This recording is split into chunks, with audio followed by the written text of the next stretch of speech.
Welcome to the two.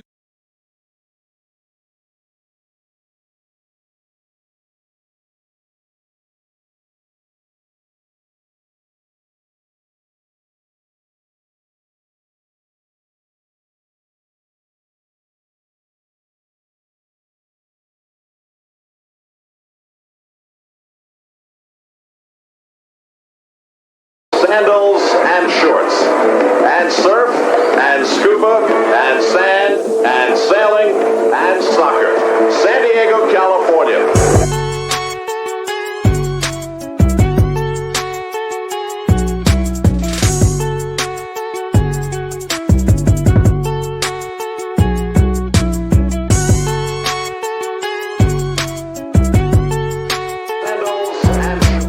Previously on Two Balls and a Mic. And sailing and soccer. San Diego, California.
Season's greetings and welcome to Two Balls and a Mic, episode 252. We are back here on a Monday. We have the fantastic and powerful, the well-traveled, the world traveler, Abraham Cepeda, next to us here. Welcome, Abraham Cepeda from Japan, all the way back with that hat.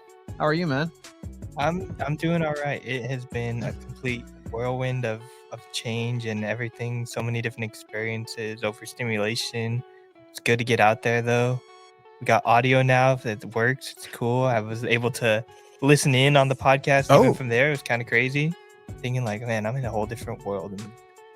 And they're speaking English about soccer. Absolutely. You missed some soccer action over there, but some soccer action that happened over here. The penultimate Chrome Ball stop in National City has happened here last week at a 4-hour stream where I undertook the burden of taking one for the team, and it was really interesting. It broke some news in National City soccer with the great and honorable Ron Morrison. It's absolutely ridiculous. I'm going to get into how fun that was.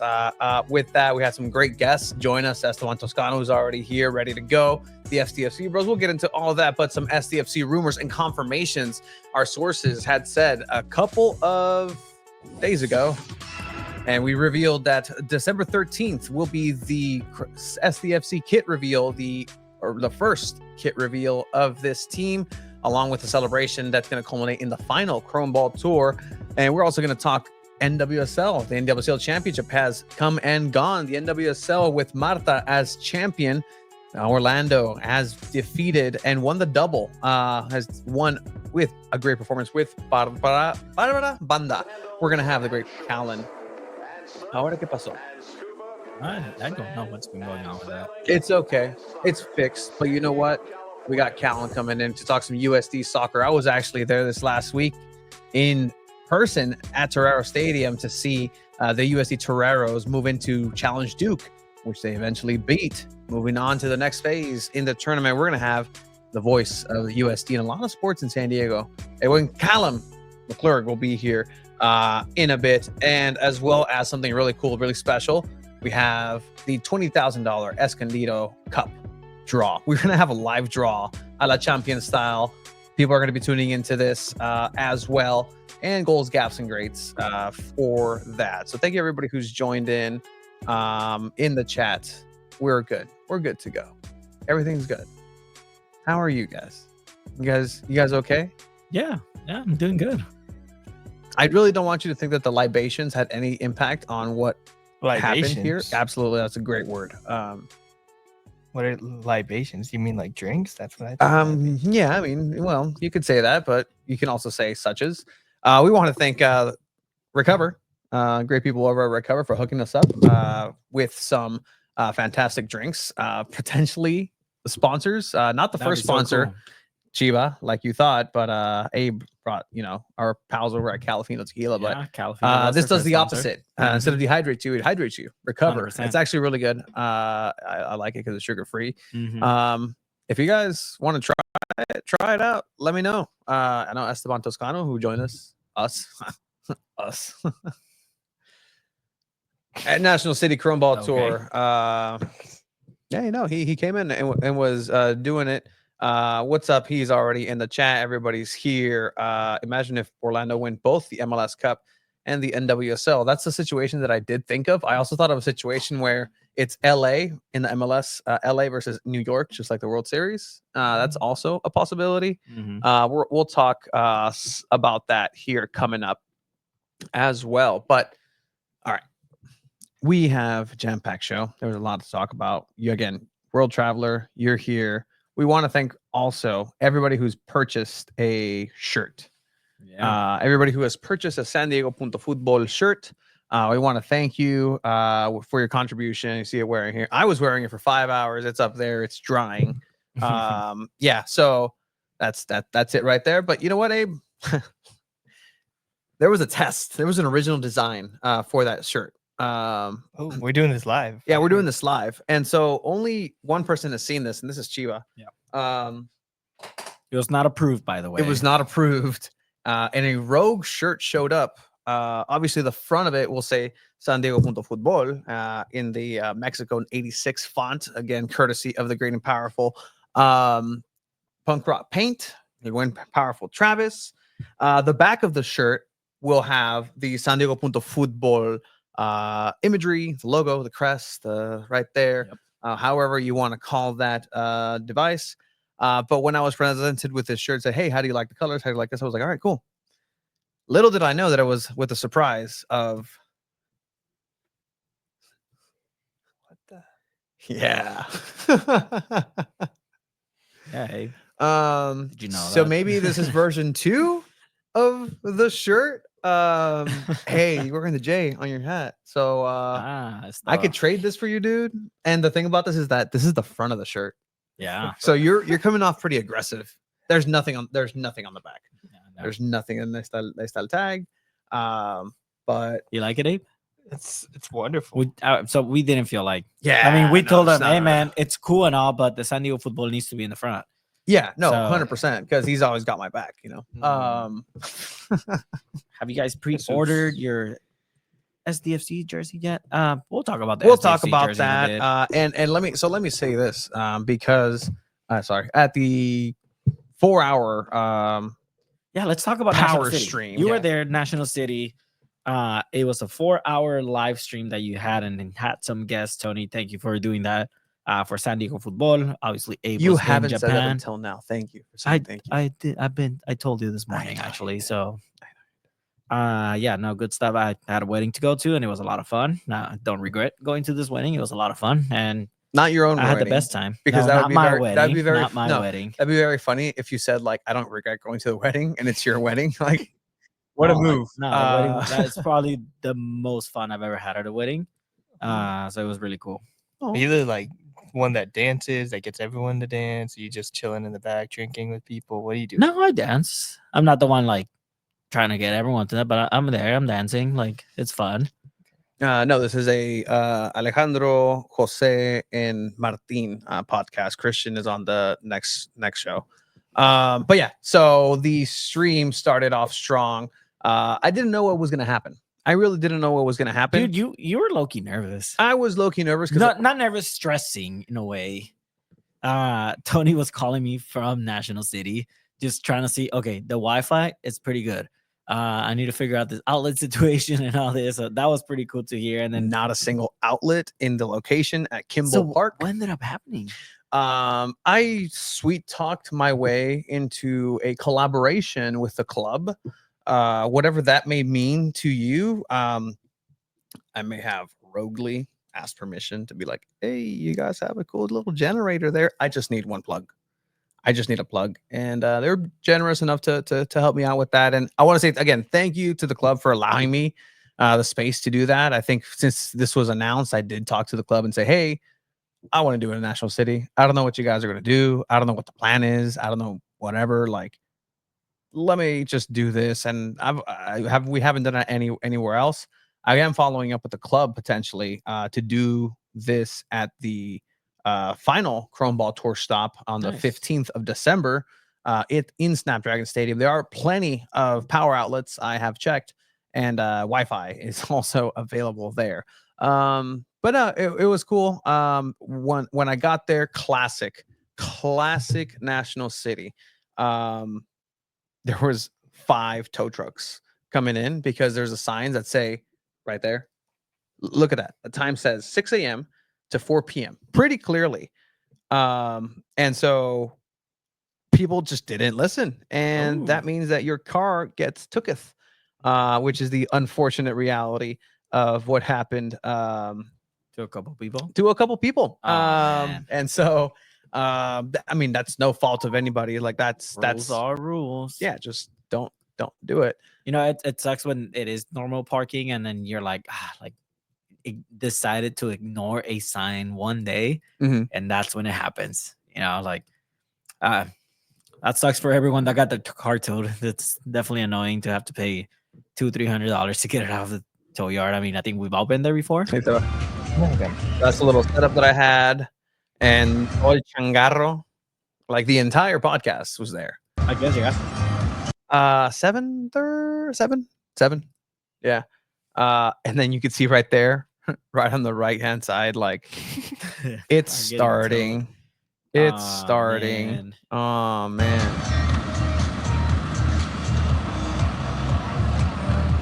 Either way, it was a cool little spot. The club gave me a table there. Was ready with my gallon, ready to go. But again, I didn't know what was going to happen that day. Like I invited a couple people saying, hey, if you're there, stop by. We had the SDFC fan cast right next door as well. Shout out to them. Ran into them at the USD game as well. So being part of it. But yeah, it was a good turnout for National City. It was really cool. The first guest that I had was Omar Garcia. Garcia. Clip that. It's not Omar Garcia. Clip that. Creator of the imagery, the emblem, the sign, the signage of National City. I don't know if you get a chance to see the National City Chrome Ball Tour sign. No, I didn't. I personally liked it a lot. I thought it was cool. I mean, we'll get Tony's opinion for someone who's a National City native, but NC native. I really liked. It was kind of like a lowrider car rim. I thought it was pretty cool. I don't know how you felt about it, Tony. Abe, I don't know first glance. What do you think? But looks nice. I thought it looked really nice. That'd be cool as like a crest. I wanted to, not because I always want to have criticism for the club. No, así no se trata. I give props when I have to, and when it deserves it.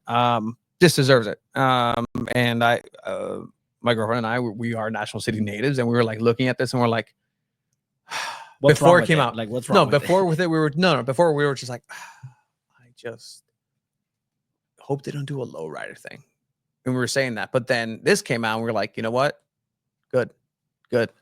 This looks really, really cool. Well, National City is known for low riders. Yeah, no, 100%. And Highland. it's So that I feel like that highlights part of the National culture, City really well. and that's what I talked with Omar Garcia, the creator of this imagery here.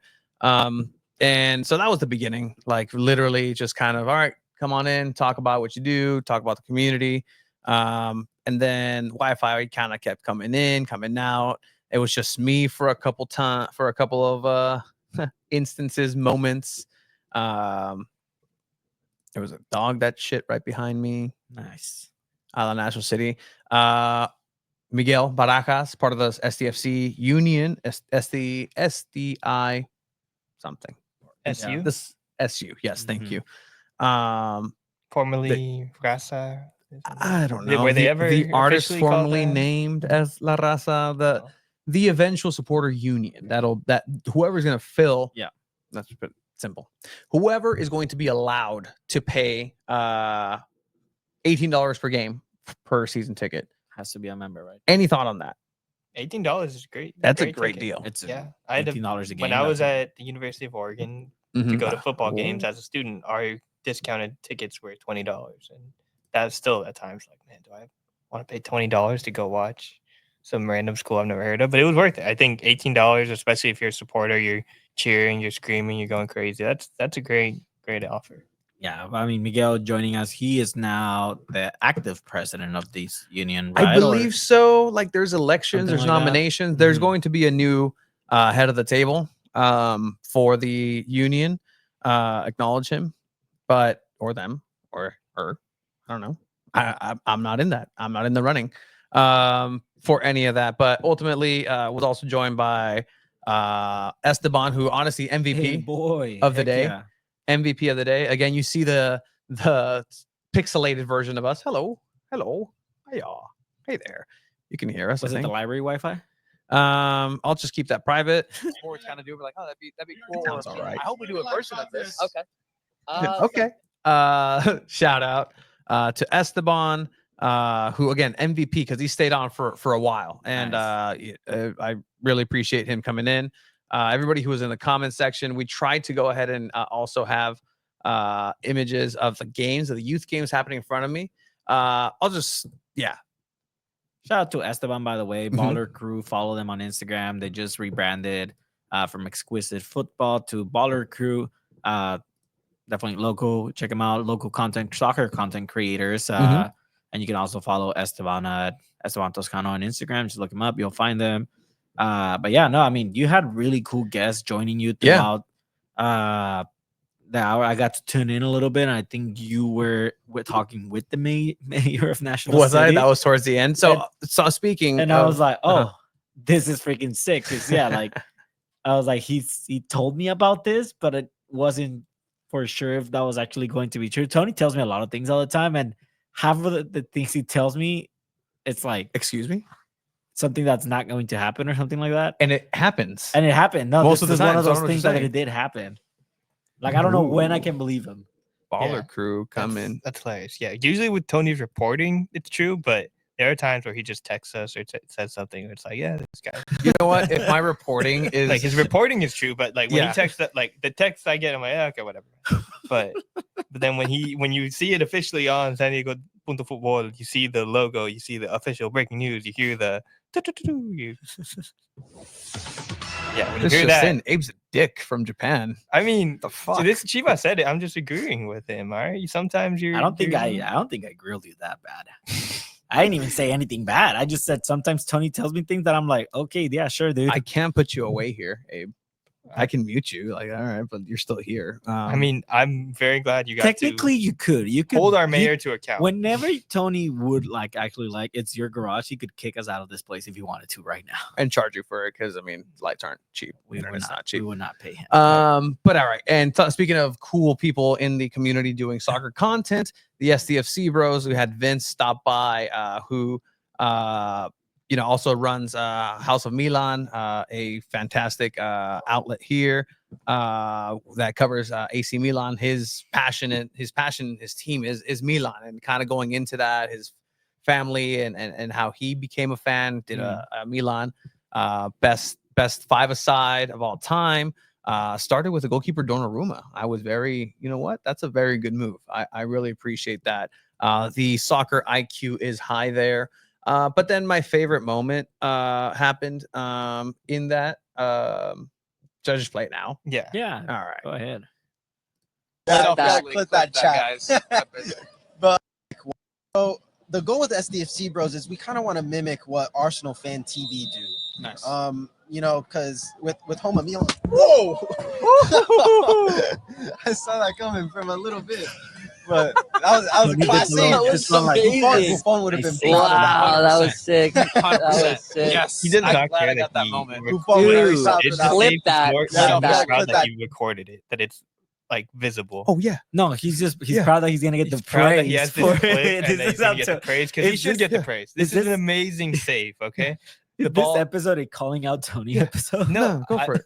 I Bros is love we kind Tony, of want to and I'm mimic. so glad he got this clip because it's It's an so cool. amazing save. It comes out of nowhere. It would have hit him in the face if you didn't get that. We've broken ball. those glasses. Broken the Yeah, glasses. those are just nice like- glasses.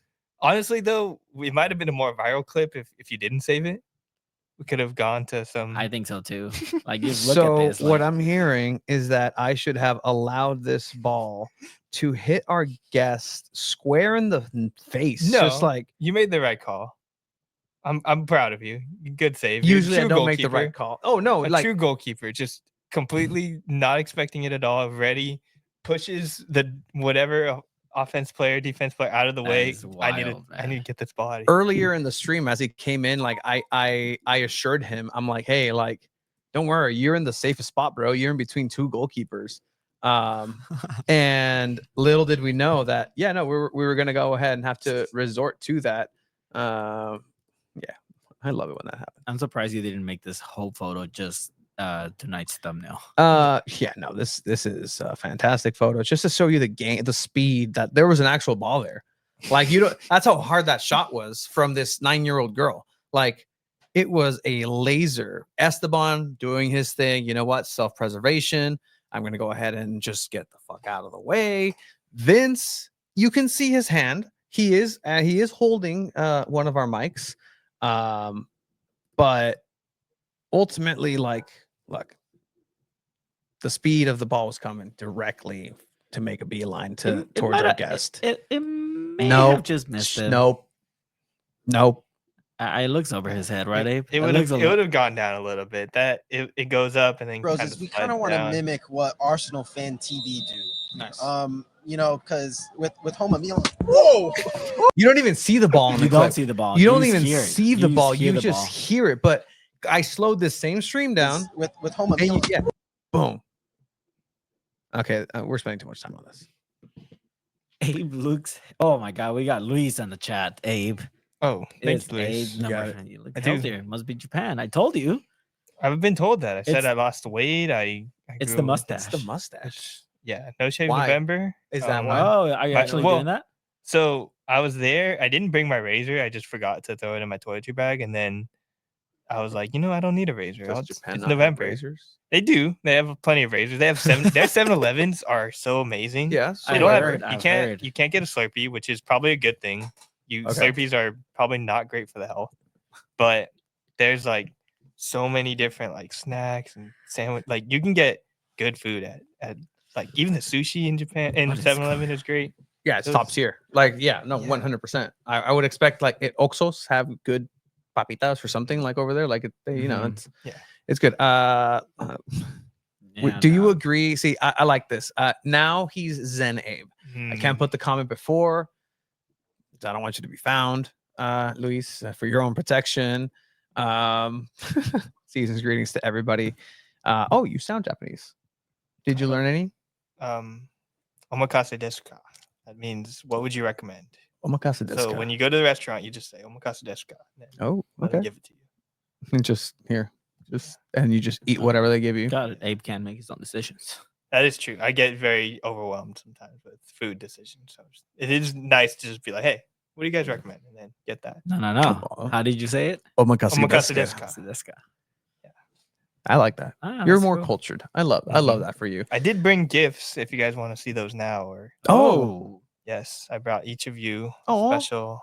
they were in the special fuck thing. Oh. gift This reveal. This is pretty cheap one. I got you guys each deck of cards. I Fuck usually yeah. do that. Oh, this Give me is a sick. high five, dude. Okay. Give me a high five. That's Oh, Yeah. that is sick. It's a Peanuts deck of cards. That- You can have Peanuts the is fine. Peanuts one. Peanuts is fine. Yeah, you got obviously. Dragon Ball. Peanuts is You fine. got Dragon that's Ball. sick. This is fucking This is so cool. dope. And then I also have Wait, and it's official bicycle. Like it's not Yeah. like Marca Panchito. Like No, it's bicycle deck. I used to have. I This won't is really mention it. cool. This is thank you, Abe. I yeah, appreciate there's it. a lot of Peanuts themed things in Japan, which I was Really? very surprised. Yeah, I got a lot of cute little Snoopy stuff. It's very cool. And then It's I did bring made- Pokemon cards for you guys too. Ooh. open Oh.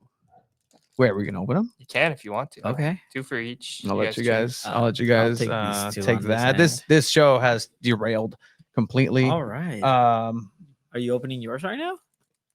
you? I mean, if you guys want to, you can. It's your all right. card. Well, here let's. If you get my only rule is if you get something that's like worth like over $100, you have to give me like you have to buy me dinner or something. Okay? chingas this. Let's see. I'll talk us through it while you guys do this opening. Yeah, there's like a thing where you like have to like. This is move how the I first open two or Yu-Gi-Oh something. packs, bro. And they're cheap too. They're only like $1 each. The yen is really nice. You have to skip like the first three or something. I don't. I don't know. I think technically it's different because it's like a pack of 5, but Is this just turned into a Pokemon card opening card stream. opening stream? Those are big. Alright, That's a big deal. And we everywhere. got- what is this? Pachirisu? looks like Emoga to me. Probably. Pachirisu is another Pokemon. Oh, Apom. Okay. Este way? No, sí. Güey. Oh. All right, here we go. Okay. All right, here we is- go. Let's see. Oh, that's Wow. a sick ass Clefairy. I'm Oh, down you got for a a cool Clefairy. Oh, cool. Cute. What's this one? Like a bug catching thing? Oh, cool. Yeah, no, that's cool. All right, Chiba. Can't really read it. It's in Japanese. I cannot I read did it. learn Did how you to not use, learn Japanese? No, I learned how to use kanji? the app of the translate app. Actually, no. This right here, if it looks like a J, that means she. That's all I knew. This is what was on my first deck. See if you want to put this camera. That's Abe. Mm. That's good. All right, vales madre esto. Mm. I like that Pokemon. Is that a Remoraid? Did you have thick pancakes, Abe? Let's see. I had that once actually. Oh. It was like we all shared it. What's that one? Okay. Did it freeze? Oh, there we go. It was okay. Nothing cool, Pancakes right? are okay. Yeah, no, your pack sucked. Yeah. I mean, you guys have another one too. Yeah. I already All right, opened we'll do it. that at You the end open of the both stream. of them? Oh, okay. We'll do that at the Okay. at the end here. Thank you, Abe. Yeah. Ah, Let's talk This some is soccer. so now. cool. Soccer. this one looks cool. As I was mentioning in this stream, a couple of breaking news items did happen because not only did we have great guests, we also had great breaking news as well by having the great and honorable Mayor Ron Morrison, the mayor of National City. I had hit him up on the Ancient Facebook and said, "Hey, Mayor Ron Morrison, like." That is wild. This and this. I think I'm pretty sure we're like, I didn't just say that we're friends. Oh, on you guys are Facebook. friends on Facebook? Yeah, like, but it's one of those things. Like, everybody was friends with him at some point. But let's see that is not Mayor Ron Morrison right there. But he did say, because I brought up, hey, like, there's a park in National City called El Toyon Park that is damaged from the water. Like, it's condemned. And so, as this connection was about to happen with SDFC, but eventually he broke news that, hey, they are working on the contract. The contract is out for bid for renovation for the El Toyon soccer field that is going to be very badly renovated. Also helped build a connection with the club and SDFC, along with DJ Beto, who was also a guest towards the end. It turned into a Lucha Libre podcast at the end. And then literally, our great friends at SDFC looked at me and were like, "Sorry," and they just pulled the plug. Yeah, we went over 100%. We were just waiting, and we were just waiting, and he pulled the plug. And that was the end of the stream. But either way, very badly renovated. It's jumbo shrimp. It needed a renovation badly. We just had a great moment here in recess with the Pokemon cards. We No should one do wanted that to with play soccer Pokemon with me cards. when I was in school. I was when a kid. Pogs guy. Tazos. I would kick ass at Tazos. Yep, just like that. Oops. See, I look at that and be like, "Oh, this is a kid I'm taking all the Tazos from."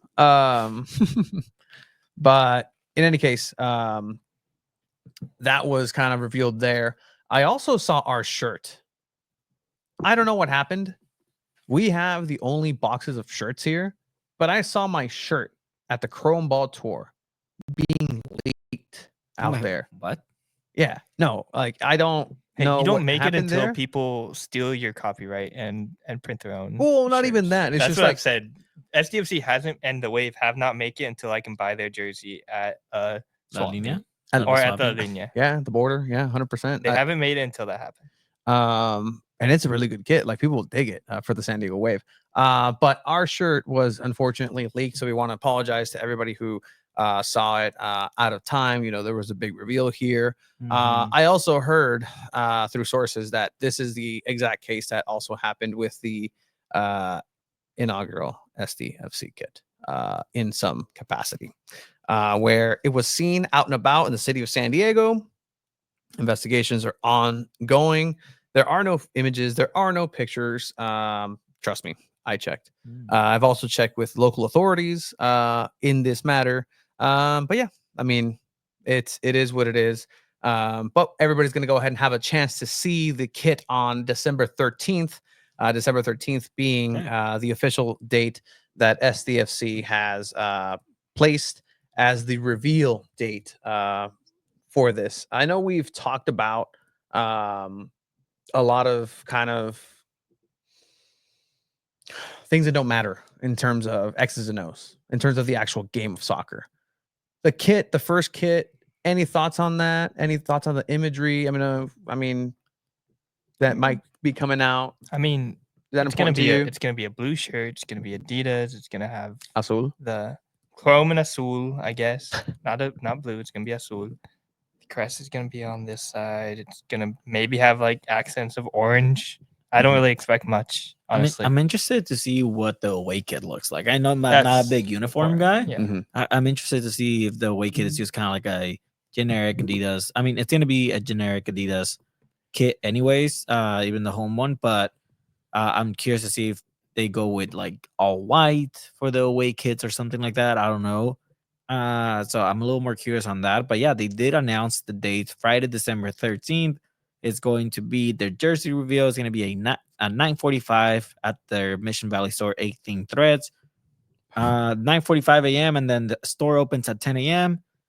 There's going to be DJ, food, photo booth, and then there's also going to be a party at 6 p.m. that same night. Yeah. So it's a whole weekend of celebration. 12 days, I'm guessing. Yeah. So December 13th, 12 days of Christmas. It lines up exactly with the 12 days of Christmas.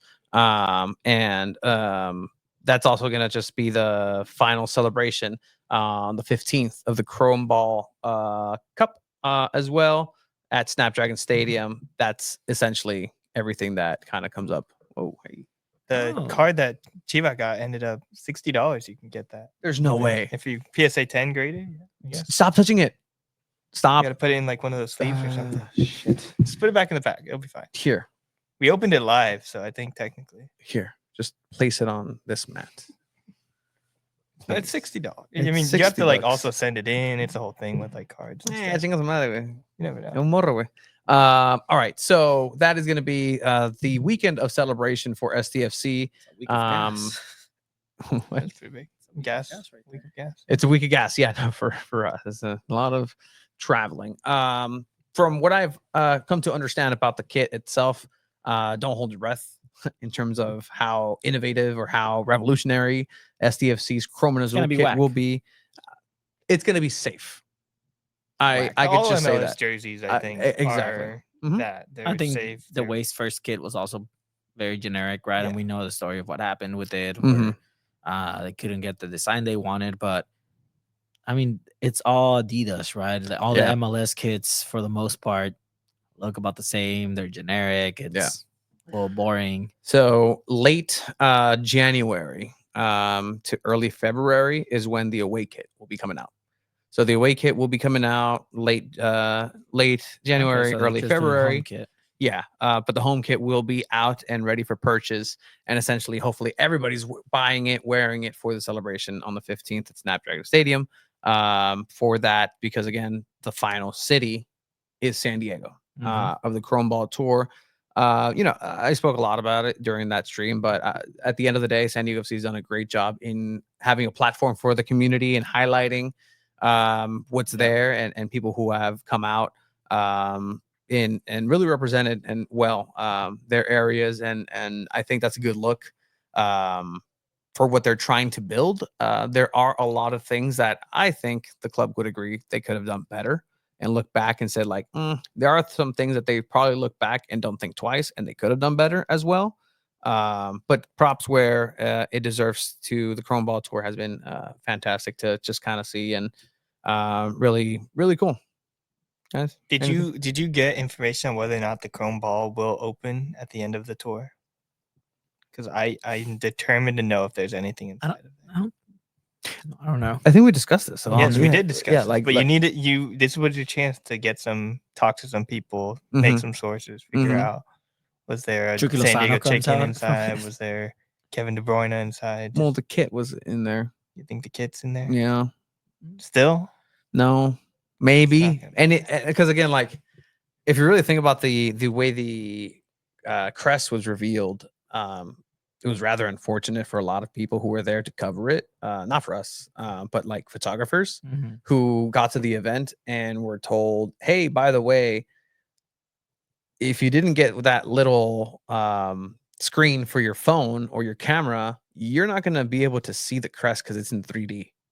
And that people weren't prepared for that. And like, just, I guess the innovation part of it, like, I get it, like, cool, Yeah. but execute a different way. Same thing with that. Like, I'm not sure what to expect on that 15th. That's going to be out. And same thing with the crest. Like, it was leaked the day before the actual event at Snapdragon I mean, Stadium. the kit is bound to get leaked as well. I mean, Yeah. it's MLS, and I think SDFC needs to understand. I think they were caught off guard when the crest was leaked.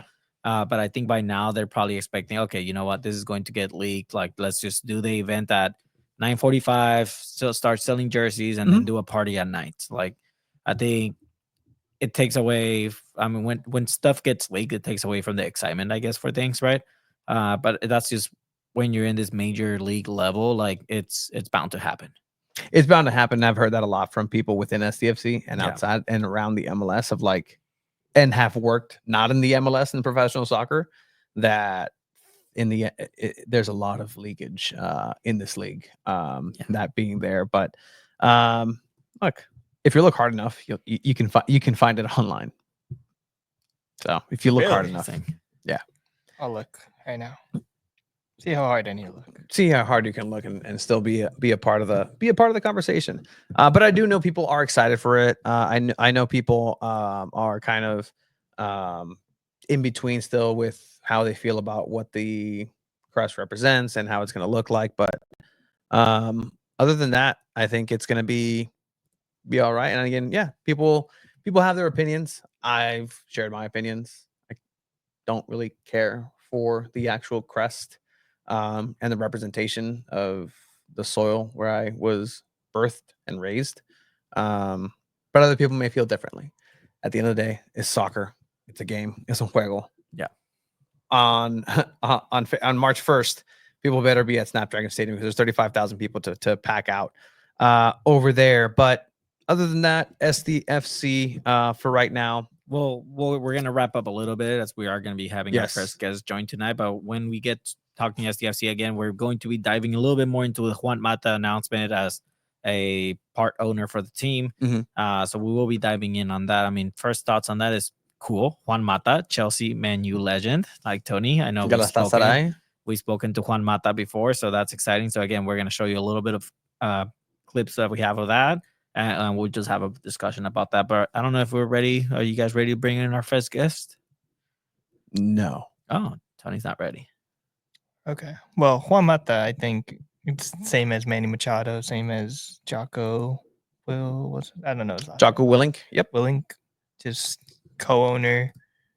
Basically, do they get paid to do this? You think, or do they have to pay to invest? Because I think it is kind of one of those. Hey, we invest, we put in like a tiny little bit of money, you get this portion of ownership, and then you're just also have some responsibilities as like a brand ambassador or whatever. So yeah, and they do get stakes of it in portions. However, 0.00000 of that portion it is, you are technically an owner. So whether that can mean that the ownership is part, and that's the thing with the MLS, right? Like Messi has a part of his contract be money from jerseys from everybody else. Like that's just, you don't see that across in soccer. So in the MLS, you can do deals like that. Does Juan Mata having a stake in ownership cover part of his potential, maybe contract wages for him to be a player for SDFC, as it was announced that Juan Mata is now, along with David Beckham, the only player that is active to be an owner of an MLS team? Take that as you will. But with that said, we're going to go ahead and shift gears. We'll be back into that gear. I see a lot of gears moving in the chat as well for SDFC. We're going to revisit that. But there is a team in San Diego that is actually playing, not San Diego Wave, because that crashed and burned in a interesting way. We will also have some developing stories on the head coach coming up for next year for San Diego Wave.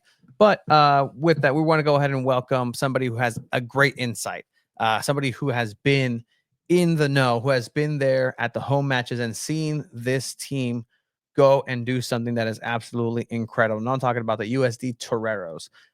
They have beat a Duke team that was slated to move past the USD Toreros. But that's not the case. Jack Sandmeyer, I believe, is there. You know, Jack. Yeah, Jack Sandmeyer. We're gonna go ahead and welcome the great and powerful Callum. Callan, how are you doing? How's it going, fellas? Thanks for the invite and ready to talk all things San Diego men's soccer. It's a great time to be at Acala Park, believe me.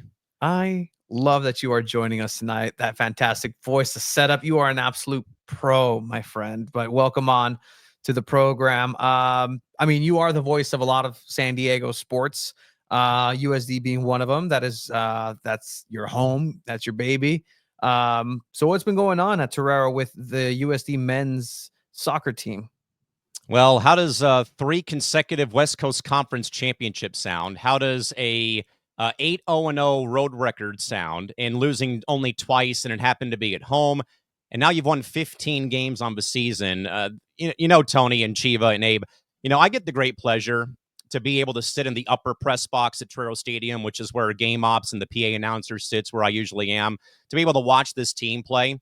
And from game one, there was something about this team that felt like it was going in this kind of direction about maybe, another conference championship, maybe, at least hosting a game, maybe a national seed, which they did not get come selection day after winning their third straight conference championship. And then, I'm kind of replaying some stuff in my head from the season at home. I think I may have missed maybe 1 or 2 games all year with my schedule. And one thing that had jumped out at me from game one, ironically enough, against Duke, that, they played Duke at home earlier in the season. And the thing that jumped out to me was how this team locks down on defense and how they protect leads. Like, there was really not a whole lot of breakdowns this season. They were getting contributions from everyone in their lineup in some capacity, whether it's knocking a ball off the line or, I think we had a thing going early in the season. We went by top bins only. It's like every other goal that these guys are scoring, 15, 20 yards away from the top of the box.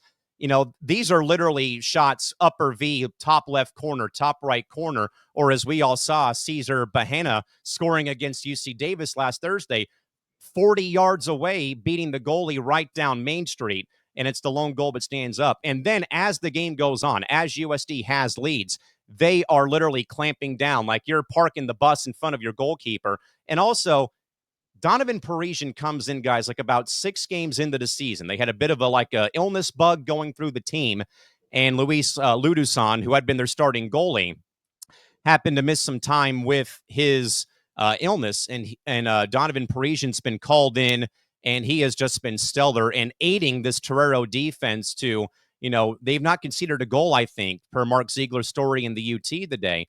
They have not conceded a goal in the last waning minutes of a game if they have the lead. And a lot of this, more than anything else, guys, as I've said, though, is a lot of the offensive attacking when it comes to, Jack Sandmeyer, who had the goal, again, had a bit of a revenge game playing UC Davis last week. On top of all this, guys like Sammy Kanan, Cesar Bahena, who, again, has, you'll see here in the highlight coming up here soon, the goal that wins the game for them, early second half, or coming up here very shortly. But and here's that goal as Tony's kind of fingering through the highlights. Again, like, that's been the story of USD's year, guys, all season, is just goals from long range away, and they find a way in. Now, you can call it lucky breaks or what have you, but this team has just had a knack, though, of going, top shelf, top corner all season from this far away. And I've been, on the PA side in stadium. I've called a couple games on ESPN Plus.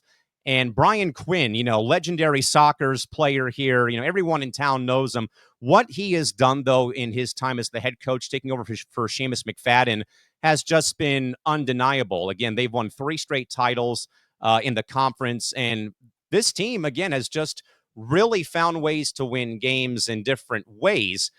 But also, I think, guys, maybe my long tangent here, though, how, though, does a conference pick the defending back-to-back champions as the 3rd best team in the WCC? I don't want to hear about Oregon State coming in or Wazoo coming in because of the Pac-12 blowing up. I think we all know that you don't bet against the champs when they're, with what they're doing and how they have played over the course of their seasons. And again, they've been getting contributions top to bottom, 1 through 30 on the roster. And again, this is a team, guys, picked 3rd. Oregon State, 4 first-place votes. Portland, 2 first-place votes. San Diego, 2 first-place votes. LMU had the other first-place votes. And I think this team was pretty motivated. Them going out, though, losing a heartbreaker last year to California Baptist when they were, in fact, hosting round 1 last season. That penalty kick shootout went, 9-10 rounds deep. It was just a heartbreaking way to lose. So I think having that factor, then having the factor, too, of like, okay, you've won back-to-back. Let the Beavers win it. Let somebody else win it. And the Jack Sandmeyer goal right here, Josh Martinez makes this whole play happen with that beautiful corner kick.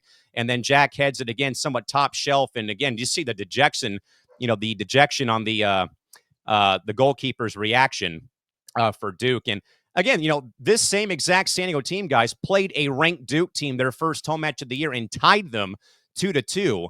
And it was, due to the fact maybe Simon Deuce Mueller scores a game-tying penalty kick. They were in the game for a long time. They went up 1-0. They fell behind 2-1, and they kept pressing forward. And then were finally able to, crack through and tie the match. But now more than anything else, though, Abe and Tony and Chiva, Sweet 16 for the second time in 10 years, roughly, and only the second time in like 31 years that they're going to the Sweet 16. Not just that, the guys, they're at home on Sunday, so you don't have to fly back to Vermont to play the Catamounts coming up. They knocked off Hofstra, who was ranked 7th in the nation in that, or in the other matchup again, where they knocked out Hofstra. So more than anything else, again, guys, home cooking on Sunday. Yeah, they've had a couple losses at home, but this team, man, plays really well at home. And not just that, they've had 2 really great crowds. When they beat Oregon State earlier this year, they had a great crowd for their final home regular season match, and a great crowd as well when they, in fact, knocked off UC Davis at home last week as well. What a guy. I mean, just an absolute machine that you are. Just having this knowledge for and the whole this episode, recall. man? Like, this is sick, No, man. I like, could hear you talk look, all day. This is something that gets overlooked a lot in terms of what's actually happening in the city. And people are paying attention throughout the seasons of these teams, throughout the development of these players, these individuals. You talked about Jack Sandmeyer. We've called his games for SD Internacional, a UPSL side. We've seen him score goals like that before in the UPSL. He has it, and a lot of local talent, a lot of talent that has been doing it here.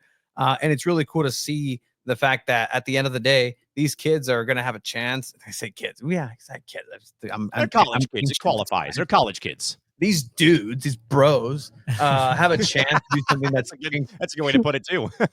Incredibly special. And it's at home. I was there for the UC Davis game. Man, it felt so cozy. It felt so good being there. I miss Torero so much. I know there was actual some participation from the locals, some of the supporter groups as well, just kind of coming out and making it feel like, like old times. I'll just say that at Torero Stadium. And a lot of the community also came out. I wasn't expecting so much of the community to be there. I ran into a lot of Albion players, a lot of Albion brass, because they have players as well that play at USD, and they're also incredibly proud of what's happening there. It's at home. That's the thing. It's at home. There are tickets available. I do believe that if you got a special email, there may be a chance for discounted tickets. Go ahead and hit me up. I think I'll be able to help out. I don't know if I'm kind of dipping into something I shouldn't count, but you know what? Be there. I think that's the key. They're like, I went online, just regular tickets were only like $12 or something. So like, yeah, if you can go, out on a Sunday, I'm gonna be there on Sunday. Like that sounds like wonderful. Sweet 16 too, and like the NCAA tournament. This is a big deal, and I can't wait to see what's happening. And Callum, obviously, you're following this team from the very start. What do you think, man? Do they have a shot winning it all? I think, Chiva, as the bracket goes on and you start seeing more and more upsets again, like, Vermont, for example, pulled off their own upset, knocking off Hofstra. They were 7th ranked in the bracket. Duke was 10, and San Diego knocked them out 1-0. Really, they could have won both games against Duke. And you think about it again, Duke was 20th entering the first match of the year that USD played at home, and they got a tie out of it, 2-2. When, again, as I mentioned, Simon Deuce-Mueller converted a penalty kick in the dying a minute or two of regulation time to salvage the point for San Diego over Duke back on August 22nd. But, I think you always have a chance. And I think if you talk to Ethan Warren, you talk to Sammy Kanan, you talk to Cesar Bahena, they have long believed that they have what it takes to get to the College Cup final. As the bracket plays out, again, there's been upsets. Like I said, Hofstra losing to Vermont, USD knocking out Duke. Anything's possible when you get to March Madness, you get to the College Cup tournament, that anyone's capable of being anybody. And, the West Coast Conference beating the almighty ACC, that just kind of proves, that we deserve to be there. I mean, if you look at the bracket, as kind of alluding to here, Dayton knocks out Michigan, SMU beat Washington, USD tied Washington earlier this season at, in San Diego back in early September, and then Marshall, of course, beats Furman, UMKC beats Missouri State. So, I mean, if you get past this game, we're looking at either Kansas City or Pitt being your next potential opponent. Again, that will come down probably to, records. Again, that's how it came down to San Diego getting the home game, 15-win team versus a 13-win team in Vermont. So the Catamounts come to San Diego as opposed to us going to playing up in Vermont, in Burlington, on Saturday or Sunday. But, that you always want to think you have a shot. And I think if more higher seed teams start falling, more of these like Cinderella teams, San Diego, Vermont, UMKC, maybe some of the other upper echelon teams, like they can go the distance. But I think if you talk to any player wearing that Torero blue in that locker room, and you talk to Coach Quinn, you talk to those players, they'll tell you one match at a time, but deep down, they're like, we got a shot. Like we need to go all the way, it feels like. So I think, like I said, they'll like prove again. I always love hashtagging San Diego versus San Diego versus everybody. Like, again, coming off the loss last season, heartbreaking penalty kick loss. And then this year picked third, not even getting any due diligence, to be the number one team in the West Coast Conference. And this team, again, 15-win season. I think they finished the year with 13 wins in the regular season, and they clinched the conference title, the final match of the year at LMU. And again, this team has a knack for scoring, from distance, obviously, but also a knack for keeping teams, 2 goals or under. I'm looking through the schedule, guys. No team scored more than 2 goals on them in the entire campaign. There's a 2-2 tie. There's a 1-1 tie, a 2-1 win. There's a 4-2 win. There's a 8-1 win over Lipscomb earlier in the year at home. That was absolutely crazy. There was a hat trick and a bunch of other, goals. But again, San Diego just does not allow a lot of opportunities, at goal. And again, I believe the stat I saw in the UT today, 13 of their 19 matches have been 12 or 2 goals or under that they've conceded. So again, defense, Brian Quinn, known for his defense when he played for the Sockers back in the day as a midfielder, and then, all the work that he's done. Again, this team just has like almost every intangible you can think of. This team seems to have at their disposal. Again, Coach Quinn got Coach of the Year in the WCC, multiple players across, first team, second team, academic team, players of the week across the board. Arguably, probably, and I think Brian or Coach Quinn might perhaps agree that this might be one of the better teams that he's had in his time at USD. And let me tell you, too, he is sharp at the tack. He's still got it. Coach Quinn saw him play at Front Wave Arena for a couple minutes.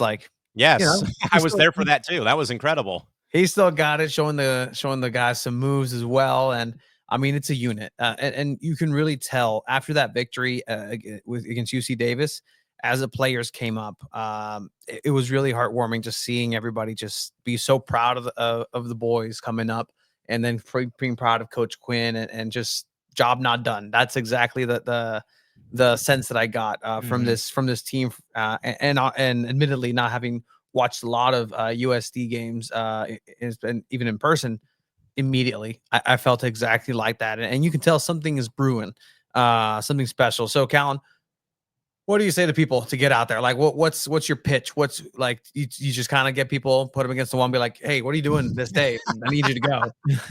I mean, maybe. I mean, I do want to thank, the locals and the SDISU for coming out. It really means a lot. I've been trying my best away from announcing to help, drum up support. Because guys, and this is something that was actually talked about. I'm also part of a newly launched fan engagement committee for Torero Athletics.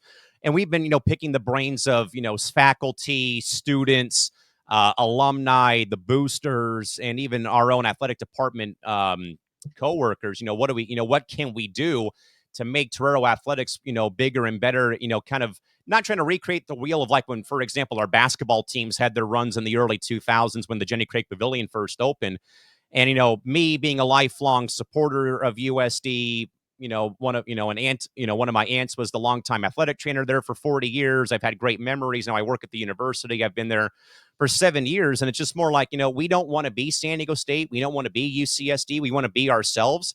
And I think that when something like this happens and then now the community gets behind it, and I think you all agree, all of us on this podcast agree about supporting local soccer, that's been my main pitch is, yes, we have MLS coming here next season. The Sockers are opening up their new arena in a couple of weeks in Oceanside.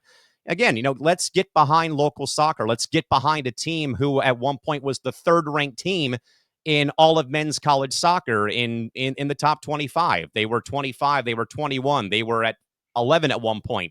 They went all the way to 3. They fell back to 4. They got back to 3. I think they finished the year in the top 25. So they will be in the top 25 come the 2025 season. And, not just that, like Tony said, you come back to Torero Stadium, maybe you have some great memories of your time, coming to support Loyal or the Wave when they played there in 2022. But I think, though, just giving these guys, and like Tony and Chiva and Abe also said, is a lot of these kids are homegrown, like Jack Sandmeyers of the world and Sammy Canons of the world and, Cesar Behenas of the world. A lot of these guys are local San Diego kids. And I think that's also, guys, the beauty about Torero Athletics is we don't have to like hide behind being called State or UC San Diego. We get to be the University of San Diego. Like there's a great pride that I've had talking to athletes on our campus who like it's an honor just to have to wear San Diego. Don't have to wear State or UC in front of it. Like we can just be ourselves and just be San Diego. But again, hey, this is a Sweet 16 team. The game's on Sunday, December 1st at 5 o'clock against Vermont. Again, both teams pulled off upsets. My main selling pitch is come out, be louder, and again, let's support local soccer. Let's get behind the soccer community here in San Diego, and let's get behind, one of our greats, one of our soccer legends in Brian Quinn, who's leading his team hopefully into the Elite Eight coming up fairly soon. And more than anything else, come out and have a great time. And once again, let's get ready for, what is coming in February of 25, up in Los Angeles first, and then, at Snapdragon coming up in March against St. Louis. Yeah, that is wonderful. I can't wait to go. I think tournament style soccer is honestly some of the best soccer you can watch too. It's Without a doubt. win or die for Mhm. each team. Yeah. So no matter what, you're gonna see a good game. Even defensive games and tournament games are good because you just know like someone's just dying. There's so much tension and just need to like get that ball in the back of the net. So and hearing him talk about USD, hearing Callum talk about this solid defensive style that you can have, it's just going to be a wonderful game. I'm so excited. There's an element that it changes the whole way to play the game that is not in the professional game. Just like it was when you have another substitution instead of 3, it just fundamentally changes everything. Yeah. Without a doubt. The timer goes reverse. So when you're talking about defending, like there is that I will put my life on the line Knowing that there's defending a second left. because I'm going to be the one that's going to get this ball booted out, and there's no ball boy in the world that can get that ball back in 5 seconds. Especially in our stadium, that's for sure. Yeah, it is. If you know Guerrero very well, you know all about it. Absolutely. And so it's just that urgency that happens with knowing that there's a clock going backwards. You can't really, time waste if you're down, and if you are up, there are some dark arts that you can dive into, but at the end of the day, like that's part of the game. But that's an added layer that, if you want something different, go ahead and just watch those close games are just some of the most exciting that I've seen. And watching that Davis game again, like it got intense. The referees let the kids play. They go in hard. Like it's an intense match. If you like soccer, if you like the game, just take a look. And USD is a fantastic place to take in soccer. And I mean, if you were a supporter of San Diego Loy or anything, you're gonna get that nostalgia, right, of watching soccer back at Torero, and it's a playoff game. If you were at that UC Davis, you saw a playoff win at Torero Stadium. So now you get to maybe see one. Oh man, too for the soon, Mr. Sweet Tiva. Too soon. Still too soon. Still too soon. I love that. All right. So be there. You will obviously be there, Callan, because again, you are one of the voices of San Diego sports. You and your trade have been just polished, and we're proud to have you as a San Diegan as well. Callan, is there anything that you have coming up?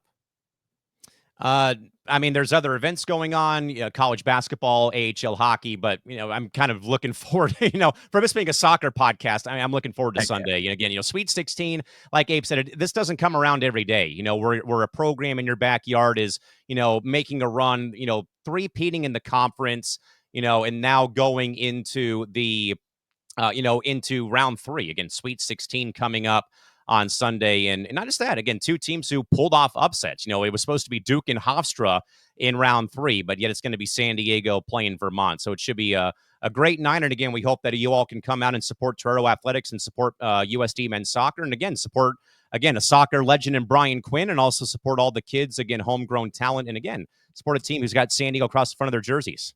And Callum, before we let you go, I do have one more question. And it's just kind of tying back with SDFC. I know you're a member of the 18 Battalion. What's one thing you're looking for the SDFC kit that will be releasing in a couple weeks? Man, I haven't given it much thought just because I've been going so many miles an hour with, USD and Gulls hockey. I mean, I'm eager to see, it's like you guys said, though, you only can do it once. And I think we might even see, like, how I think in the World Cup they put, like, Team USA versus whoever at the stadium. Like, I think they'll probably do that for the first 2 games at Carson and then at Snapdragon.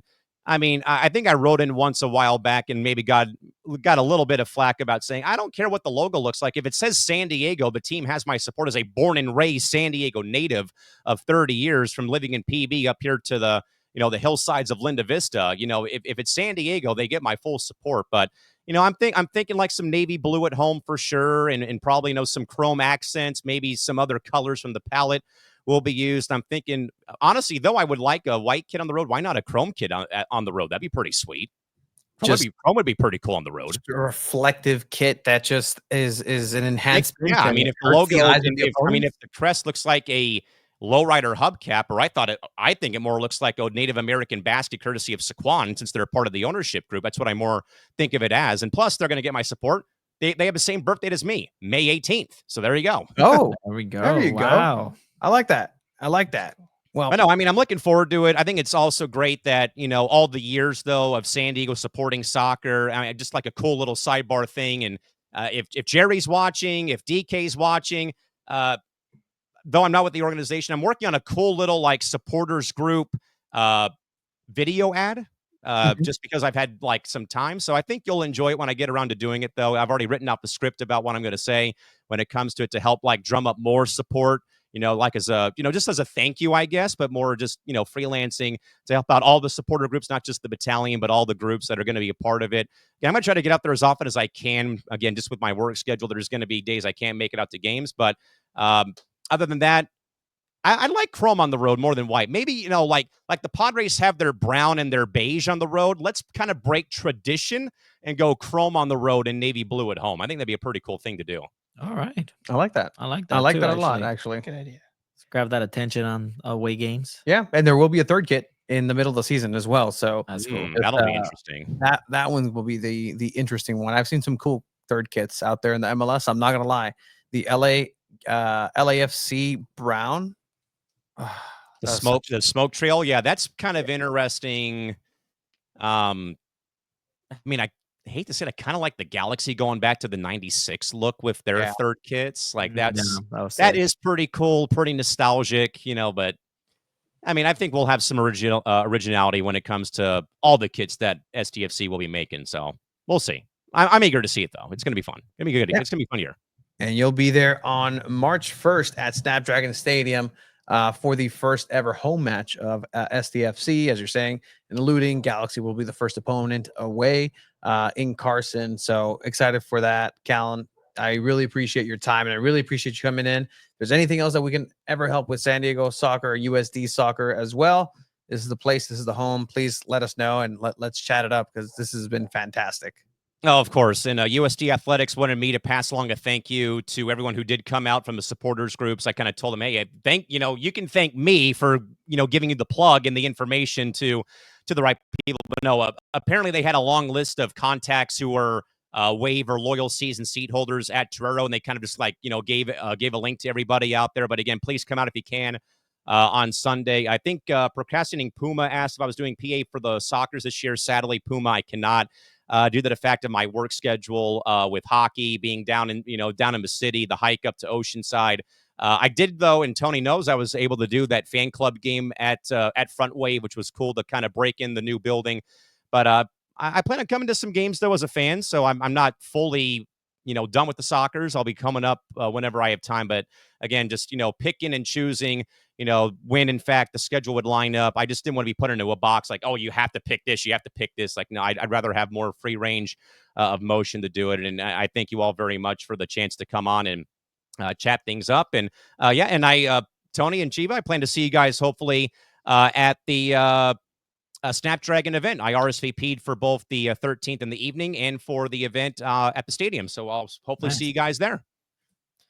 For sure, man. It's going to be a great time. No, yeah, there's exciting this next month. In every sense, at work for us in soccer SDFC realm, I'm telling everybody, the month of December and January, they're going to be big. Do not exist. Go. They don't exist. They're a fragment of our imagination, because we're going to time travel. It's going to be February. Yeah. Those 2 months are just not going to happen. Like, it's just going to be bye. I mean, literally when December 1st hits and we have USD play Vermont, because I have all the other dates in my calendar for SDFC, expansion draft, the college showcase, the drafts are going on. Like, it gets really real as the next, to Tony's point. But I mean, if you guys need a guy to come out of the bullpen, you can call on Sunday at the Snap in a couple of weeks. Absolutely. I mean, you've done it for the Angels. You are ready to go. You're the man, Callan, and you're true San Diegan, and happy that you're representing the city as you do, Callan. Thank you. Where can people find you at? You can find me on your favorite social platforms at Callan Mac Sports, CALLANMAC Sports. There's plenty of content there with what I do for a living, and plenty of dog pictures too, if you enjoy dog photos. So my trips to Disneyland, my trips to Knott's Berry Farm, whatever else you want, you can find them on there. I love it. 100%. With that said, Callan, thank you for joining us. We have a live $20,000 soccer tournament draft, a draw that we're going to do somehow. Like, this is So cool. welcome back, Abe. This is what Welcome San back. Diego football is. You guys have a great night. Thanks again. Thank Bye, you. Appreciate Callan. you, Have a good man. Have a one. good one. Take it easy. Hope to see you guys Sunday. Got it. Thank you. Talk about a real sports broadcaster voice. My Oh, goodness. man, Just dude. That's- music to my ears. I was just touched. I was like, why do I have to listen to these two guys talk? I want to listen to him talk all day. That was awesome. I know. don't blame you Ya because apenas hablo inglés, I güey. can't be compared to that. Yeah, Are you no kidding one me? can. It's just real, just radio voice. That is like, oh, Natural. I need to get that. I need to work on that. That was so cool. Try it. No, I'm not gonna try. I need to practice a little bit before I Start saying it in start Japanese. doing that. Konnichiwa. No. Konnichiwa. Watashi wa se. Anyway, hi. All right. I mean, yes. Ohio. All right. We have a big thing happening right now. Yes, we do. So with that, again, we were going to go ahead and retouch on SDFC. Juan Mata coming in. We have the interview. We interviewed, Chiba and I interviewed Juan Mata back in April when he was here in San Diego. And we asked him about the prospect of this team that's coming in. What are your thoughts on Right to Dream? So he was pretty honest about that. Turns out he's going to be a part owner of SDFC, the only active player that is an owner in the MLS since David Beckham. But with that is going to be shelf tabled right here because that is going to be a point of a lot of discussion. But as well as soccer in San Diego happening elsewhere in the North County, there's soccer happening everywhere, and it's incredible. There's the quality and the different levels of it. I might be starting to play soccer back again. No, I'm kidding. I think I see you play soccer. I still Yeah. Like, dude, we need to go shoot around. Yeah, I played soccer in Japan. Actually, destroyed some little kids. Did you really? Oh, No, I little didn't. kids. So what was funny? I did see I was in the Tokyo Tower. I hadn't seen a soccer field, and then I finally from that like huge tower, I just looked down and saw like a pitch at like 9:00, lights on, people playing on top. It was really nice. But no, I didn't get to play. I'm not great at playing anymore. Maybe I am. I don't know. We got to see. Oh, you were great at one point? Yeah. All right. No, I was great in the AYSO. All right. That counts. All right. But you know what's not AYSO? Tranquilo. Not yet. We're gonna wait a little bit for the actual time. But in any case, I want to show my highlight again. No, I'm kidding. Are you guys excited for soccer coming up? Like it's a lot. It's a lot. I enjoyed my break from soccer. I took but in my travels, I just didn't really watch that much. And it was kind of nice just to not have that week by week thing. But I miss it. It's fun. It's 90 minutes of just entertainment. It's kicking a ball around. It's very simple.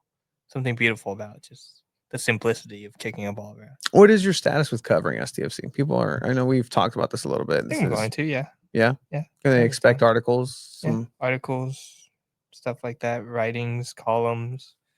Who's going to be the next signings? Maybe I don't know much about MLS still. I've watched enough back in the day, but I still don't think I'm very knowledgeable. But we're going to learn all together once SDFC gets here, and we'll be watching, we'll be covering, we'll be interviewing players. I'm sure it's going to be a lot of information and a lot of fun. Perfect there. And yeah, sounds romantic. I think to know about Luis, actually, he's your admirer. He's also recently been to Japan. So there you go. Something you can talk about. All right. Should go to Japan. It's cool. I'm so down to do that. Take me next time. So, all right. With that said, we're going to go ahead and move into our setup at San Diego, where we talk with people in the community with soccer events happening around the city. So we're going to go ahead and start here because there is a tournament that is happening. We've been asked to be part of the draw to put these teams into their groups, three respective groups, 3 groups of 4. But this is El Zarape de San Diego.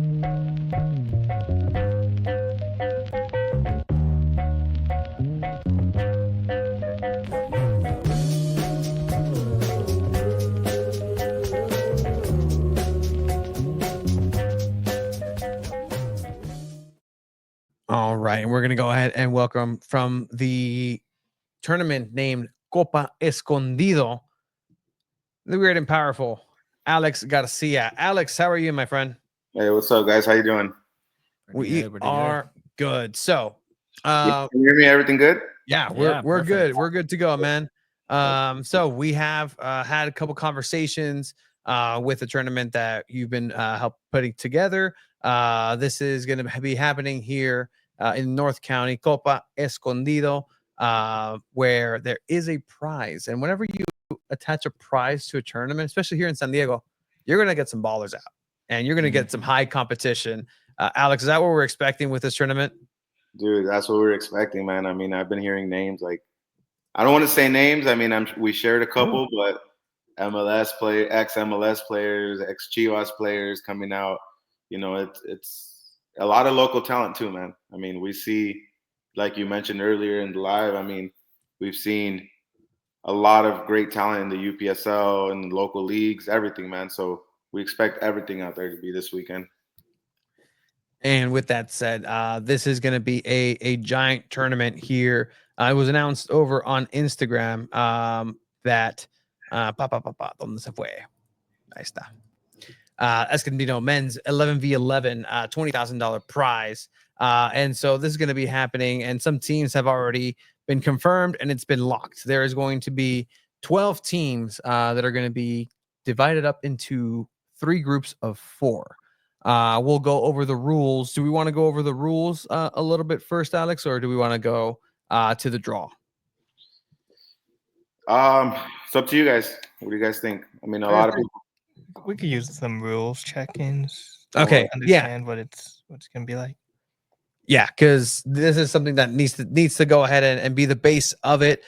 So with that, we want to make sure that everybody is caught up with this. So the Copa Escondido rules are going to be as follows. If that's you good with that, Alex? Yep, let's do it.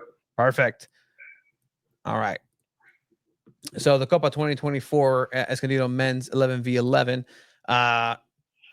Here are the rules. 22 free players on the roster. All players must check in on Saturday, 1 hour prior to the first game, $100 per player after the 22. A player must be present in the group stage to be able to play in the finals. No exceptions. He must check himself in on Saturday. Coaches cannot let them check in. Para que no haga cachirules. Para que no haga trampa. Para que no haga, how would you say it? Dark magic, Alex? Exactly, man. That's the best way to explain it. Love that. Teams are responsible for their fans. So any tíos, tías, la barra, quien venga, que haga lo que haga, just keep it safe. Just make sure that you're keeping your head, but you are responsible for the people that you bring. Fighting will result in automatic player or team disqualification and removal from property. Can I say something to that? Yes, sir. So first of all, the way we're going to handle it is if a player gets in a fight with another player of another team and it's just them, those 2 players are going to be removed. They're going to be disqualified. But if there's like a team brawl or something, then everyone's getting kicked out. That's pretty much it. No fighting. We're not going to tolerate it. So that being said, let's move on. Yeah, let's focus on soccer. Come on. Yeah. Like no fighting, guys. Come on. 100%. All right. 2 30-minute halves per game. 2 yellows will result. Yes. Oh, no. Got it. 2 yellows will result in a 1-game suspension. A straight red will result in 2-game suspension. All FIFA rules apply. Great blanket rule. Go read el reglamento. Si estás jugando por lana, sabes de las reglas. Like, make sure you abide by that. Tiebreakers will be in the order head-to-head. The team with the most points in head-to-head games finishes higher. So make sure you have this in mind. If you're the coach, if you're the team, keep this in mind. Okay, no sé qué. Aquí está. Aquí está. Goal difference is then later after head-to-head. The difference between goals scored and conceded. The team with the highest goal difference finishes higher after that. Goals scored. The team with the highest number of goals scored finishes higher.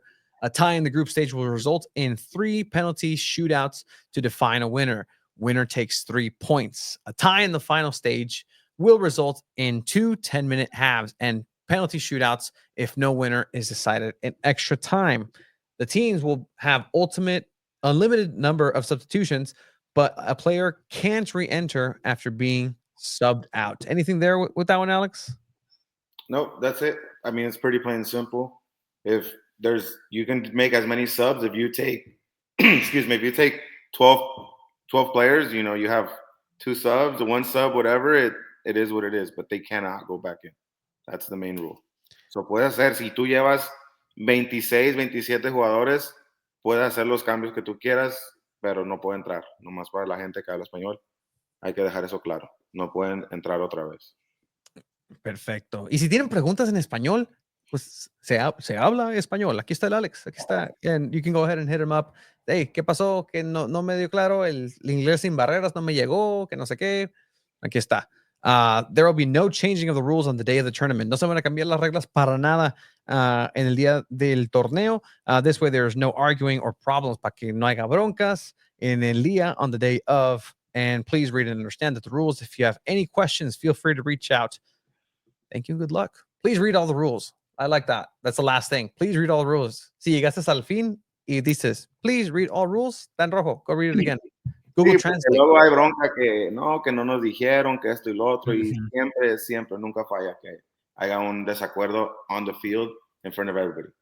Y quién se mira mal, los organizadores, y siempre salimos mal nosotros. Así que por eso les estoy mandando a todos the rules, read them, memorize them, and that's how we're going to play, no matter what.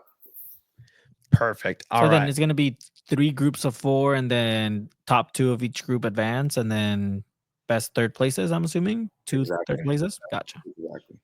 That is correct. All right. So with that, let's go ahead and look at some of the teams that are be coming in for this event. So there are 12 teams. And like you said, 3 groups of 4. In no particular order, these are the teams. Boca Juniors. You have Deportivo Llanos, Deportivo Alicia. We've seen them in the Chrome Ball Tour, Yeah, I believe. Mesoamérica San Carlos. Ayúdame. Chiriaco Cádiz.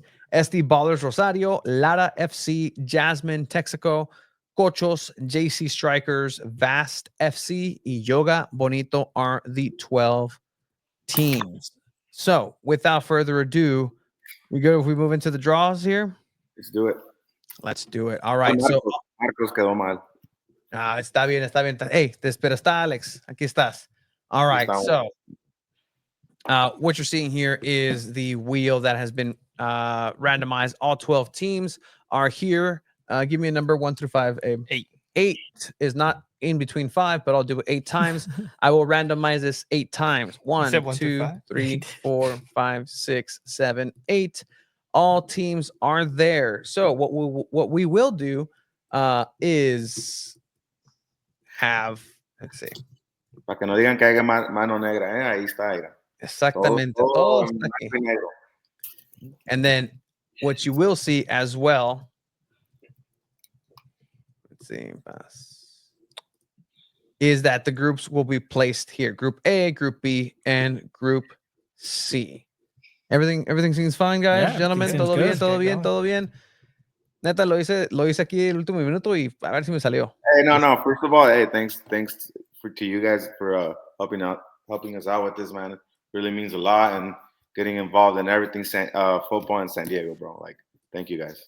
Really appreciate it. Thank you for putting a tournament like this. Obviously, it's a big deal. I mean, a lot of people, I think I have some people that have told me, yeah, we're going to play in this tournament. Like, this is sick. Like, so, I mean, best of luck to anyone participating in this. And I mean, we'll see what the group stage looks like. All right. Group stages is going to be set. The first team in Group A will be selected here. First team in Group A will be Mesoamérica.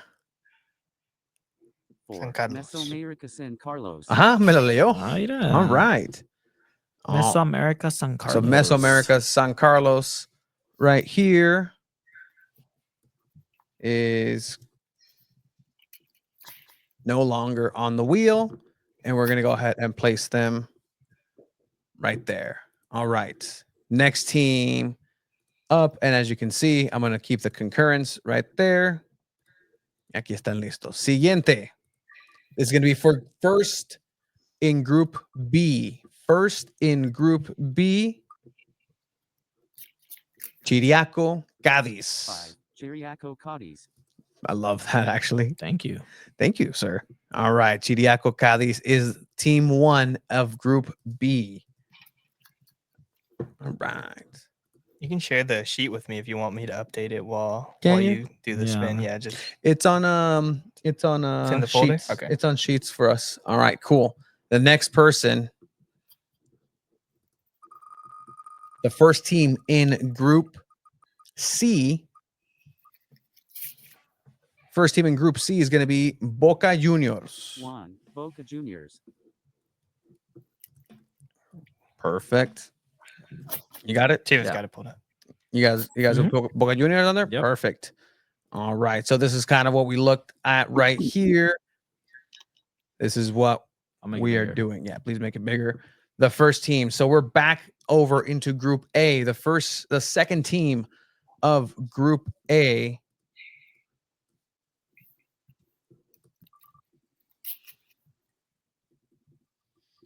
will be Vast FC. 11. Vast FC. No se mira la wheel. Yeah, you didn't put the wheels on. You just leave the wheel on. Vast FC. Y si no me vieron, se escuchó. Leave the wheel on and just we'll have the sheet Got it. updated at the Perfect. All right. That was Vast FC. Se escuchó. Vast FC. This is going to be the second team in Group B, in Grupo B. B de Yoga Bonito, because the second team in Group B is Yoga Bonito. Yo, can I say something about that group right now already? Yeah. So a lot of the guys playing in Yoga Bonito are they're from the East Lake team, the UPSL right. LFC, right? So I think they went to round of 16 with Chiriaco in the national finals of UPSL, man. So there's the rematch right there. I love that. Awesome. Okay, built-in Grupo de Muerte right there. Grupo de Muerte right there. This is what we're looking at right now. Next is going to be the second team in Group C. Ya lo saqué, sí, ¿verdad? Okay. The next group, the second group in Group C, is going to be Deportivo Alicia. Deportivo Alicia. Deportivo Alicia.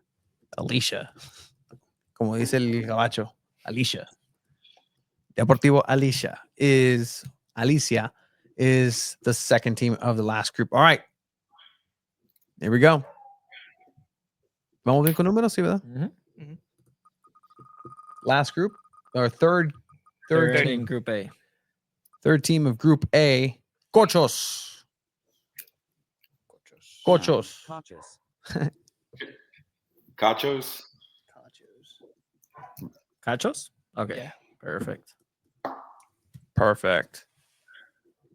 All right. Next one is going to be the third team in Group B. Thank you. It's going to be JC Strikers. JC Strikers. 10. JC Strikers.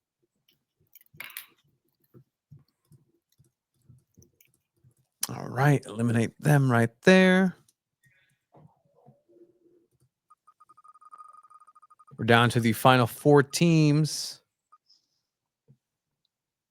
Next team is going to be close. Big. Jasmine Texaco. Jasmine Texaco. Jasmine Texaco is in Group C. Group Yep. C. Third team Group C. All right. And the final team in Group A, the fourth team in Group A is going to be Deportivo Llanos. Or as Deportivo Llanos. he said Llanos. He didn't say Llanos. Deportivo Llanos. Which means there are 2 teams left. Is going to be the second team of Group the last team in Group B.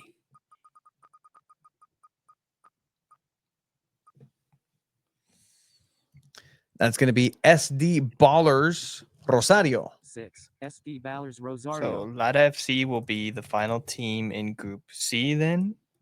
Correct. Y Correct. ahora sí para que no digan, para que vean. Okay.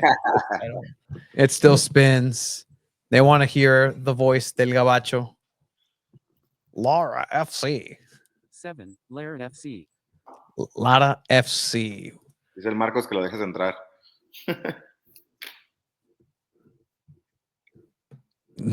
Pues no está. No está aquí. I saw him there earlier. Is he? All right. Have him come back in. Keep an eye on him. All right, cool. So that is the final team. And with that, we're going to go ahead and show you what the groups look like. Group A, Group B, and Group C for the $20,000 Copa Escondido tournament that's happening this weekend. These are your groups. Group A, Mesoamérica San Carlos, Vast FC, Cachos, Deportivo Llanos. Group B, Chicarco. Chiriaco. No, vato, No, estás bien güey. dormido. No, hoy. güey. Estoy disléxico en español nomás. Yoga Bonito, JC Strikers, and SD Ballers Rosario is Group B. And then Group C is rounded out with Boca Juniors, Deportivo Alicia, Jasmine Texaco, and Lara FC. And that is what is happening here. There's the Copa Esco groups. Alex, what do you think so far? What can you tell us about? I mean, you told us a little bit about Group B, but how excited are you to finally have the groups ready? Damn, man, they're looking pretty even. I mean, looking pretty strong. I still got to keep with Group B, man. Esa rivalidad, Chiriaco and Yoga Bonito, I think is going to be good, man. It's going to be a good ass game, and there's a lot of teams. I mean, we got teams from LA, Coachella Valley, San Bernardino, I think JC Strikers, and then pues, todos los de San Diego. So it's going to be a good matchup, bro. I think it's one of the biggest tournaments with this prize money in San Diego ever. I don't want to say ever because, but I think it is. It's up there. It's up there for sure. I mean, $20,000. I mean, on the line for whoever wins this, it's a big deal, and you're gonna have great local talent and just talents from all over California in general, and just Southern California. So I mean, definitely go check it out whenever you're able to go watch one of these games. So I mean, Alex, is there anything else you can tell us about the tournament that people need to know? No, I mean, we released a post, I think yesterday or so, that we were going to have a special guest, which is obviously we posted again today. San Diego FC will be there selling some merch. We're hoping for the supporter groups to also kind of get out there and show the people what the whole supporter culture is.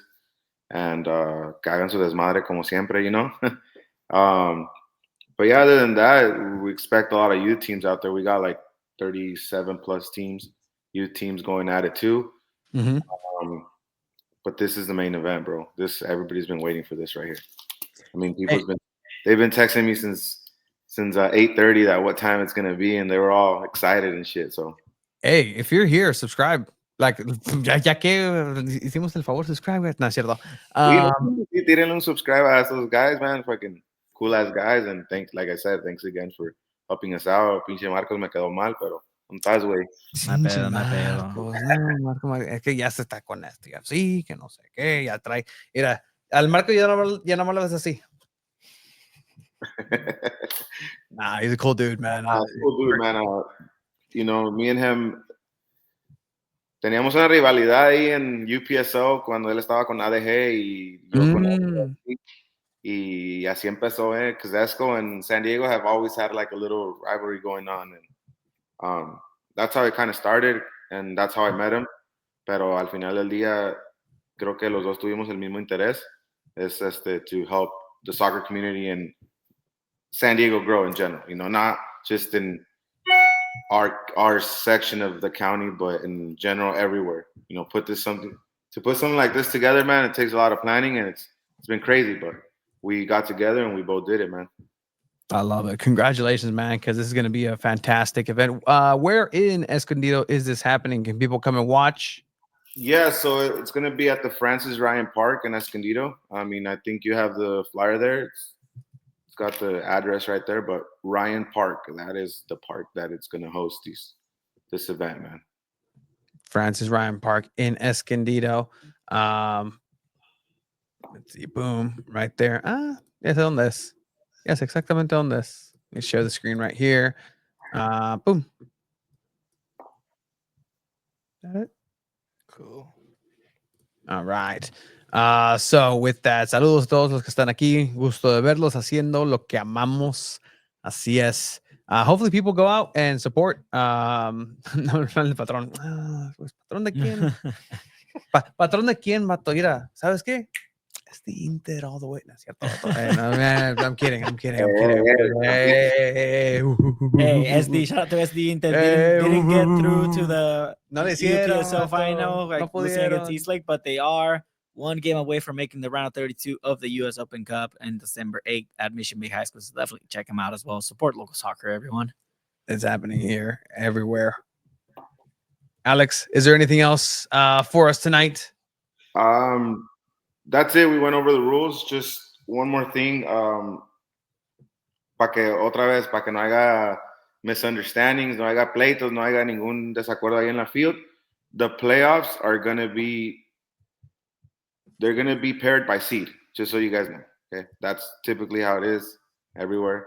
It's 1 versus 8, 2 versus 7, 3 versus 6, so on and so forth. So para que no luego digan, no, pues es que lo pusiste ahí con el más fácil. O aquí no, aquí honestamente no creo que haya equipos fáciles. La neta, todos van a traer lo mejor y pues que gane el mejor. I love that. Good competition. Is there quarterfinals or straight semis? Somebody's asking here in the chat. No, it's going to be quarterfinals, semis, and final. So expect 3 games on Saturday and 3 games Sundays. It's going to be a long tournament. Yeah, absolutely. Which, I mean, you have to. Son 20,000 bolas, güey. Like, no son pesos tampoco. No, pues hopefully you guys can make it out there. Pues a ver si la caen ahí ustedes. Sí. Hell yeah, man. Absolutely. See you guys there at the park up in North County. So Alex, thank you again for coming in. Thank you for the opportunity for this. Go ahead and clip this. Go ahead and put it on the Instagrams. Whoever is watching, please feel free to take it. But with that, thank you for coming in. Copa Escondido coming up. Guys. Thank you. Have a good one, man. Wait, 20K? Whew. It's a lot of money. Hey, we should have made a team. We should have made a team and joined. Yeah, see. 3 of us. Can we get even 11? I think it said max 22 for free. So 1, 2. What do you play? Center back. No, you don't. Right back You're RB? I can do RB. Oh, right bench. Gotcha. Okay. Yeah, right bench. Let's stay away from me because I will make you feel bad when I'm yelling at you. Tony, you know my homie that's always at these tournaments, or my homie Cisco. I just hit him. I was like, "Hey, dude, are you gonna play in this tournament?" He's like, "Yeah, man." Like, I was like, "Dude, check us out. Like, we're definitely doing." He's like, he's playing for SD Ballers, Group B, group of that. So I let him know, "Hey, dude, you have a tough group." So yeah, he said, "This is what he said. We got it. Chiriaco will be the hardest." Oh, so no joke. Chiriaco is the real deal. SD Baller, he said that's the East Lake team, which is what Alex told us. I mean, he said they can beat them, and the JC Ballers as well. So we got San Diego Ballers against JC Ballers too. So that should be a good one. Y se conocen. They know everybody. Like they know each other. They've been playing throughout in all these different UPSL leagues and tournaments. They all know each other. So it's going to be a really good tournament. And hopefully this is more to come for later too. I know the plans were to expand this to women's side and youth side. So more local soccer, more soccer in San Diego. The more the merrier. Look, man, San Diego's talented in soccer. I mean, there's a reason why they got the 3rd place in the ISFA Street World Cup, right? Representing in the world. Team USA representing from San Diego. So / Tijuana. So I will leave this little nugget here. I am very much looking forward to the documentary because their SDFC sent a crew with the ISFA guys to Latvia. Oh, where are you from? Tijuana. From what my understanding, it's going to be worth everybody's time. to watch that documentary. Oh, that's gonna be sick. So, I'm excited. Look, SDFC, if there's something you work on in the next couple of days, I don't know if you got anything important the next month or two, but let's work on that package. But thank you once again, Alex, for coming on for that segment of the community. So bringing it on back. Bringing it on back. Right. Bringing on back to SDFC, we kind of finished off with Juan Mata. Let's dive in a little bit more. Juan Mata, Chelsea legend, Man U legend. He missed a penalty in the Champions League. I can't forgive him. Yeah, he did. And we got to talk to him a couple months ago, Tony, when he came to San Diego to promote the Man U tour when Manchester United played Real Betis at Snapdragon Stadium. We got to meet him at a YMCA here in San Diego. But yeah, he has been announced as a part owner and being an active player as well. Do with that what you will, but I mean, to me, it kind of sounds like there's a chance that he could also be a player for San Diego FC. Well, I mean, Abe, do you have any particular thoughts on this prospect of Mr. Juan Mata? I expect it to be very similar to what the Manny Machados and the Jocos are of the world to be to SDFC, kind of just there and being like, hey, look, we got someone cool. But I mean, if he's talking to players, I think there is a level of respect that comes with it, like legendary players like this, that every player on SDFC is going to look at someone like this and kind of have to like at least go over and maybe shake his hand, get a little bit of that just learning. And if he is an owner, maybe we'll see him around San Diego more often. We'll be able to talk to him more. Maybe he'll be able to talk to some of the players if things are going well, things aren't going well. You know, you hear that a lot. I think in sports in general, whenever the legendary players come by, they always have to hear the stories, hear that little extra thing. They might see something that not everyone can see. So it could be really fascinating to see what someone like Juan Mata might bring, even just such like a limited capacity, like it will be. Those little details and moments are always mean something to players. Can you be an owner and also an active player in your team? Like play for the team that you partly own? I've heard about player coaches. I've heard about. I don't think I've ever heard of player like actively. Like, well, what is this? Say Juan Mata is signed as a player, and then Mikey Varas doesn't start him one game. He's gonna say, "Dude, I'm your boss." I mean, in a way, yeah. In a way, yes. But like, look, he was just playing in Japan. Yeah. He had been playing in Turkey in Galatasaray and won silverware over there as well. He's actually very beloved in Istanbul for being part of that team. But I don't know where his level would be right now. I mean, you also missed him barely in Japan. So, you know, you could have crossed paths there. Iniesta just retired from, he just retired from Japan. So it kind of tells you the level perhaps there. But it's an interesting move. We had a chance to interview Juan Mata while he was here in San Diego earlier in the year. So we did ask him about what he thought. This is before he was publicly an owner. He did visit SDFC offices that day, from what I'm understanding from the sources that I got. Global offices, you should say.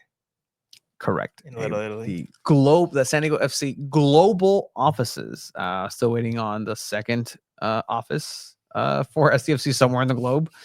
I love that you were quick to that, actually. Was it international or global? I might have messed that up. It was no. Global is a word that they would use. They like it because it's very like evil anti-Justice League, like the Global Alliance. Marco Fabian is aquí. He is not going to play for SDFC. Marco Fabian will not. Breaking news. Va a salir otra novela antes primero. Está saliendo bien. You guys, Tony, yes. I mean, obviously with Juan Mata, like he's not, like you said, you don't know what level he is in, but I mean, it'll be cool to see him around. I mean, it is a name that grabs people's attention. It is a name that you see and you say, I like Juan Mata. I like this team now. You know, he's a player he's like a Mesut Ozil. He's hard to hate. Like I don't really know anyone that, I mean, you said you can't forgive him for missing a penalty, but there are those players that have some haters. Juan Mata's not one of those. What, you just said Mesut Ozil doesn't have haters? Mesut Ozil is a player that people just love. like a Luka Modric. You hate Messi. You why? Because he doesn't love the game, kind of like Carlos Vela and all that. 100%. Okay, perfect. That's fine. That's valid. 100%. But 100%. he's a player that he'd be he's better hard if to he hate. loved the game. 100%. 100%. He'd be one of the freaking greatest of all time. Carlos Vela wouldn't have needed to go and take a break from the Mexican national team if he liked soccer, and he'd be better. Yeah, 100%. I agree. I mean, but still, like Juan Mata. Besides the point, Juan Mata is a player that Juan Mata is a player that you just don't hate. Like he's a good guy, great player on the field. I mean, scored some bangers back in his day as well with Man U. So he did miss a penalty, but he also did assist the Didier Drogba corner. He's also a World Cup winner. So. He was the World Cup winner, Champions League winner, and Europa League winner at the same time. Creo que no jugó una final, pero he didn't, which is fine. But he did better than you, and me. I mean, we played the same amount of minutes in the World Cup final. All right. So, do we think we should play some Juan Mata audio from this interview? It wasn't a long interview, but I think there's a part of it. I'm gonna test you. You're usually very good at finding certain parts of the interview. This one might be hard, but I know he talked about Bright to Dream, and we shared that on social media as well. But yeah, you can play some of it. All right. Let's. All right. Juan Mata on 2 balls and a mic. 1, 2, 3. What's your opinion on the MLS as a league in general? You know, bringing big things like Messi, Suarez, and just the direction that the league is heading. What's your opinion overall on the MLS? Mata can still play. Mata can still play. You can join the team. Yeah. No, I mean, I think we all agree that it's really growing, and not only by bringing the best players like Messi, and of course with the World Cup coming, with the FIFA World Cup also being played in the States. I think it's a great time to be in the United States if you love football, if you love soccer, as a player, as a fan. So I think the next years are very promising and bright for this country in football. And so maybe it's a good option on a personal level. It's going to make a lot of people excited here in San Diego. Just hearing that it could be an option. It's a wonderful city. What are you looking forward to in San Diego? I mean, this is America's finest city. I know you heard you were going to go to the Wave or Padres game. Is this a full schedule for you coming up and going to the hospitals? Is there any downtime for Juan to kind of relax and stuff? Yes. I mean, these days are pretty busy and we're doing a lot of fantastic things. And then I will take some days with my family, which is coming over. So we'll have some downtime to enjoy and visit different places. But it's great. I've always tried to get to know the history and the heritage of the places that I am. And so with the history of San Diego and everything around, it's just a very special place of the world with also Mexico and the culture. So yes, at the moment it's very busy, but doing great things with the community and visiting, like you said, soccer camps and hospitals and the games from different sports. So it's just fantastic opportunity to actually represent the game, but also get to know San Diego and their culture. Love it.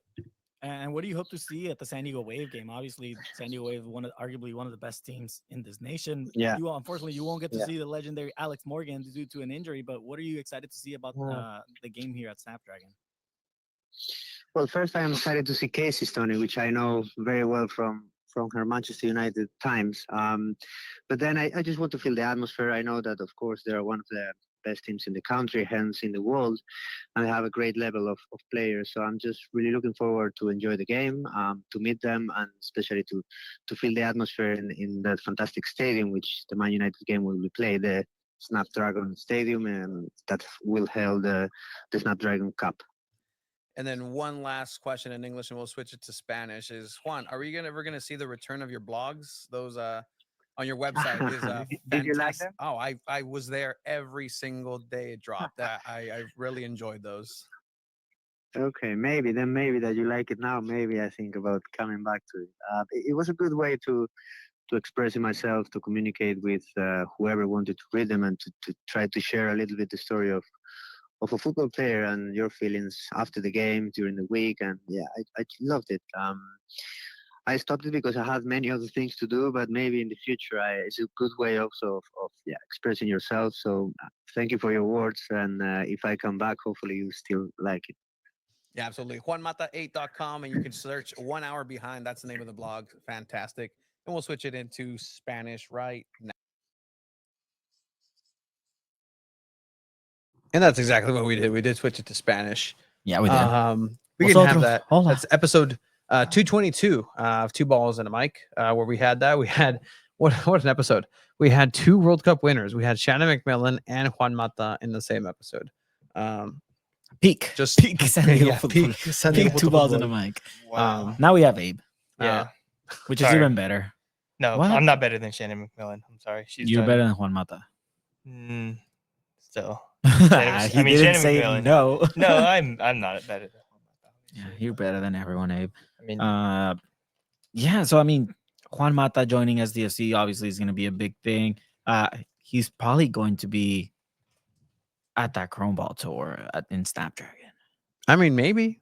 Yeah, Like- well, I mean, it's not like he's in the Or off season. like at the kit reveal. Marcus Invarsen and Yepes Verskov have played their final game at FC Northland this last weekend. Milan Ilovsky, who, guys, come on. former Orange County. Former Orange County local product who happened to go to FC Northland. It's gonna happen.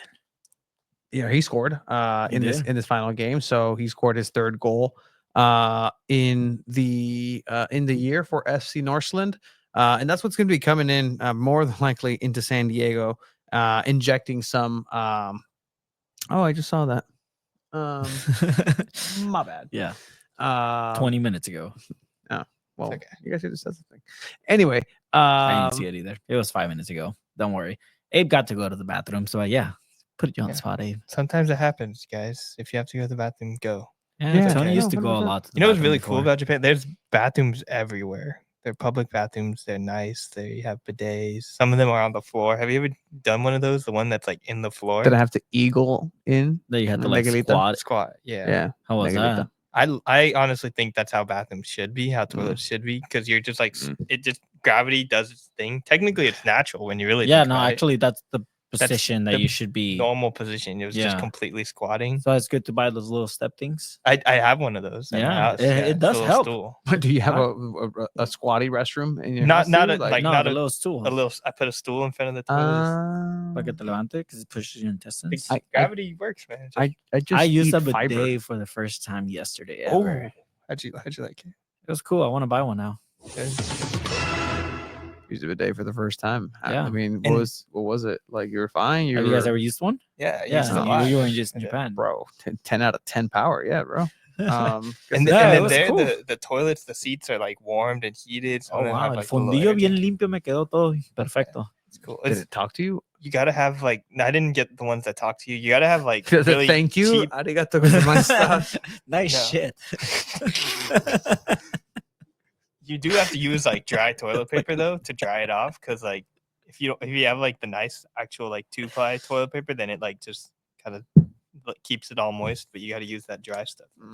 Make it dry down there. But had some issues skin wise. I'll leave it there. Eczema outbreak. Oh, God damn it. man. I Didn't thought you were leave going to leave it there. I should have left it. You there. could wanna have see? left it there. could have You wanna left see? it It's a there. little bit on my arm still. Oh, hey, that shirt. Oh, You can nice find shirt, man. You can actually find that shirt for San Diego Punto Football. The last Ooh, couple yeah. of shirts left because we are running out. They are Limited selling out. sizes available. Limited sizes Left. available. Go ahead and check it out at San Diego Punto Football/Cantina. Limited sizes are available, like Shiva said. So Yeah. If you Um, ever see me, this is a medium. So They're use true to that size. gauge. I would True say to that size, they're true yeah. to size. The fabric is really nice. So I mean, definitely check, get one, help us out. We're about to sell out, so I mean, you know, for our first order, good stuff, everyone. This Yeah. was a successful first launch, I would say. Love you. Guys, for those of you who are I already can pay my purchased, Wi-Fi. yeah, it helped for this month. Everyone, thank you so much.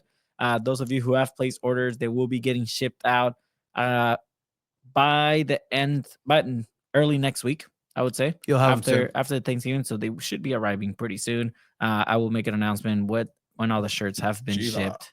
So definitely thank you all for the support. I need to make a better job of looking at Instagram comments. Thank you, Josue, for Yeah. joining us. Thank you for everybody that's joining I us. wish they Eric would come Gutierrez, up and stream here too. San Diego rumors. Yes, I have heard that. A local San Diego kid being able to come in and hop in. Who? Mike Jones. Eric Gutierrez? Yeah. El Guti? El Guti. But yeah, I've heard a lot of those people too. tuned in I hate for it. the live draw. That was absolutely fantastic. Again, shout out also once again to the supporter group of STFC for getting the $18 tickets for the City of San Diego locked and loaded because that's incredibly a big achievement and moment for them. Please do not let the city of LA embarrass San Diego. Is all I ask. That's my only ask. Or not even LA, just anybody. Because if St. Louis comes in shows out? like I'm out of there. Like, what are we doing? Some good things happening. Go join the union. That you can go ahead and get that. What I don't like about STFC, this will be the last thing, is that I don't know. Have you seen how proud they are of one of their latest announcements in terms of what can happen if you are a season ticket member for STFC? What is it? You get discounted parking. It's a big deal. So, big deal, big words. No free parking. No. Discounted parking. Yeah, no. So, discounted parking. We've all been to Snapdragon Stadium, so just kind of imagine this. So, San Diego FC announces enhancements to transportation and parking at Snapdragon Stadium. Here are the enhancements. Usually, enhancements help people out in different areas, but they prove to be futile. I don't know how this will turn out. So, in conjunction with San Diego FC and Snapdragon Stadium, the parking plus traffic plan. Plan, guys. Mm-hmm. See if I can make sure I'm pulling this up here. All right. El plan de ataque. Compas. ¿Cuántas? New directional signage. It's 16. Can you count to 16, Abe? Yep. Are you able? Okay. I mean, this is a big number. Wow. 16 directional digital signage boards. That's the first thing. Widening the radius of the stadium traffic instructions by 300% to improve the fan experience on ingress and egress. Entrance and exit. Okay. Can we? Okay. You know, sometimes. Okay. Marketing. You know what? I'm not gonna get mad at marketing first. And egress. Tony loves those words. No. Okay. We need to have a conversation about using. It's not. You don't need to use corporate speak and fancy words for every single piece of marketing. Sometimes you can just say, for entrance and exit, for entering and exiting, ingress. Wait, egress. Roberto, that's a season ticket members that doesn't speak English is gonna see this, or just that barely speaks English and say, okay, it doesn't. Ingress. ¿Quién es ingress? Ingress.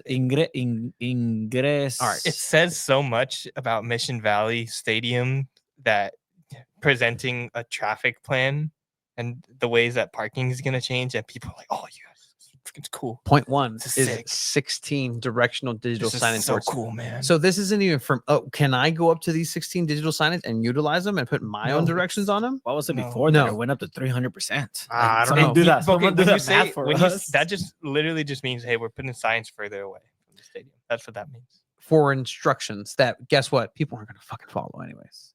I mean, if if you were, it works, hopefully, yes. So stadiums have. I wish public transportation was so good that no one had to park at a stadium. Honestly, as much as tailgates are cool, it would be so much nicer if just there was like 10 million trolleys that came into Snapdragon, and then you just put the stadium there. You put a training facility next to it. You build houses and stuff and all that. That'd be cool. But anyways. It also has increased traffic control to enhance the efficiency of ingress and egress, minimizing delays around the stadium perimeter, aka it's going to be easier to enter and exit. So there you go. Improved traffic plan, 50% increase in the number of intersections that are manually controlled. That sounds nice. You get to when people are handling it themselves, like I like that too. Because sometimes the lights like wait forever, even though like no one's turning this one specific way. So at least you have like the guy that with the lights and stuff. That's cool. I mean, if you're gonna use them for these sellout games, sure. You're gonna use all these people for Wednesday night games that you sell 10,000 tickets to. I don't know. I don't know how sustainable this is, but this is the plan. Okay, cool. This is the plan. New rideshare plan designed to make getting to and from the stadium faster, easier, and more efficient. Okay, that sounds It good. is annoying how they all wait right there for their Ubers and stuff. Like, Yeah, And I'm we supposed get to be able out to turn late. into that lane. There have been times where like I maybe have made an illegal maneuver, had I freaked remember Chiba that. out one time. What I was like merging or something. I forgot what I did, but I told you TJ hit, and you said, "All right." Así nos morimos. So just to give an idea of how much this is going to cost for this fantastic, amazing plan. Ooh, why are we talking about parking plans? Can we play? Because there's nothing else to talk about. Because Abe. it's fucking ridiculous. Can we Because play it's an fucking over under? ridiculous. Over under? Because it's fucking ridiculous. Go for it. Go over under. Per game. Just do per game. How much is this plan for season ticket holders per game? The parking plan? Yes. It's like assume $30, Honestly, 30, 25 16 games a year, whatever. It is $40 per game. Okay. If you break it down for how each much- game of the regular season, $40 per game. for parking. That's why we're That's for talking season about tickets. it. Because for this, yeah, to watch the game and everything. to park your car. Fuck. So it costs more if you're supporters. If you're a supporter, it will cost you double your ticket to park. Correct. For a couple of hours to take your family. How much is general parking gonna be, Over Justin? probably $50. And you can have the chance, the opportunity to park your vehicle in a dirt lot where tailgating can happen, absolutely. But enjoy the sandstorm from time to time, and enjoy whatever parking ingress and egress is going to look like for you with this new signage. But this is part of just kind of the pricing out of just the general population that you say you're trying to go ahead and really put up, because $18 as you're saying is fine, but get this, $18, if you want that, you have to be part of the union. If you're part of the union, you only get access to one of the tickets per member. So if I'm dad, Abe's mom, Chiva is over here, a 5-year-old kid, I need to be part of the union to get my ticket. You need to be part of the union to get your ticket. Baby over here needs to be a member independently to get a ticket. So already you're kind of adding this up just to get in the door, plus your fee to it's a mess. It's just a problem in all of American sports too. It is, however, Wave does a little bit better of a job, and there's a lot of blame being handed on SDSU as well. Who, I mean, anything that's wrong with Snapdragon, put SDSU responsible for it 100%. 100% should be the problem. I know that the split share of what SDSFC takes and SDSU takes is different from what Wave's model is. Wave takes, from what I heard from some sources, is 50% of parking goes to SDSU, 50% goes to San Diego Wave. And so that's the breakdown there. SDFC does have the benefit of being the main tenant in there. And so with that, they're going to be activating and flexing that muscle in different ways in Snapdragon Stadium. There are developments happening to the structure of Snapdragon Stadium that we can get into a little bit later. But there are things that the club is working on to change on the actual stadium of Snapdragon for the upcoming season. And so that news will be coming out a little bit later via Snapdragon, more than likely, for that. So I don't know. I want to bring that up just because I know it's not soccer and it's not this, but it's like my family can't see if they wanted to go. Most of people's families can't really go and say, hey, like I want to see and support long term. Yeah, go ahead and take the trolley. The trolley is a pinche asco. It's great. It's fantastic, but it's disgusting. It should be better. Public transport in San Diego is great, but it could be much better. We actually suck in terms of major metropolitan areas with public transportation. So do better, San Diego. Do better, San Diego FC. San Diego State. Give me an honorary doctorate. And I'll stop talking shit. Anyway, we did mention San Diego Wave for a little bit.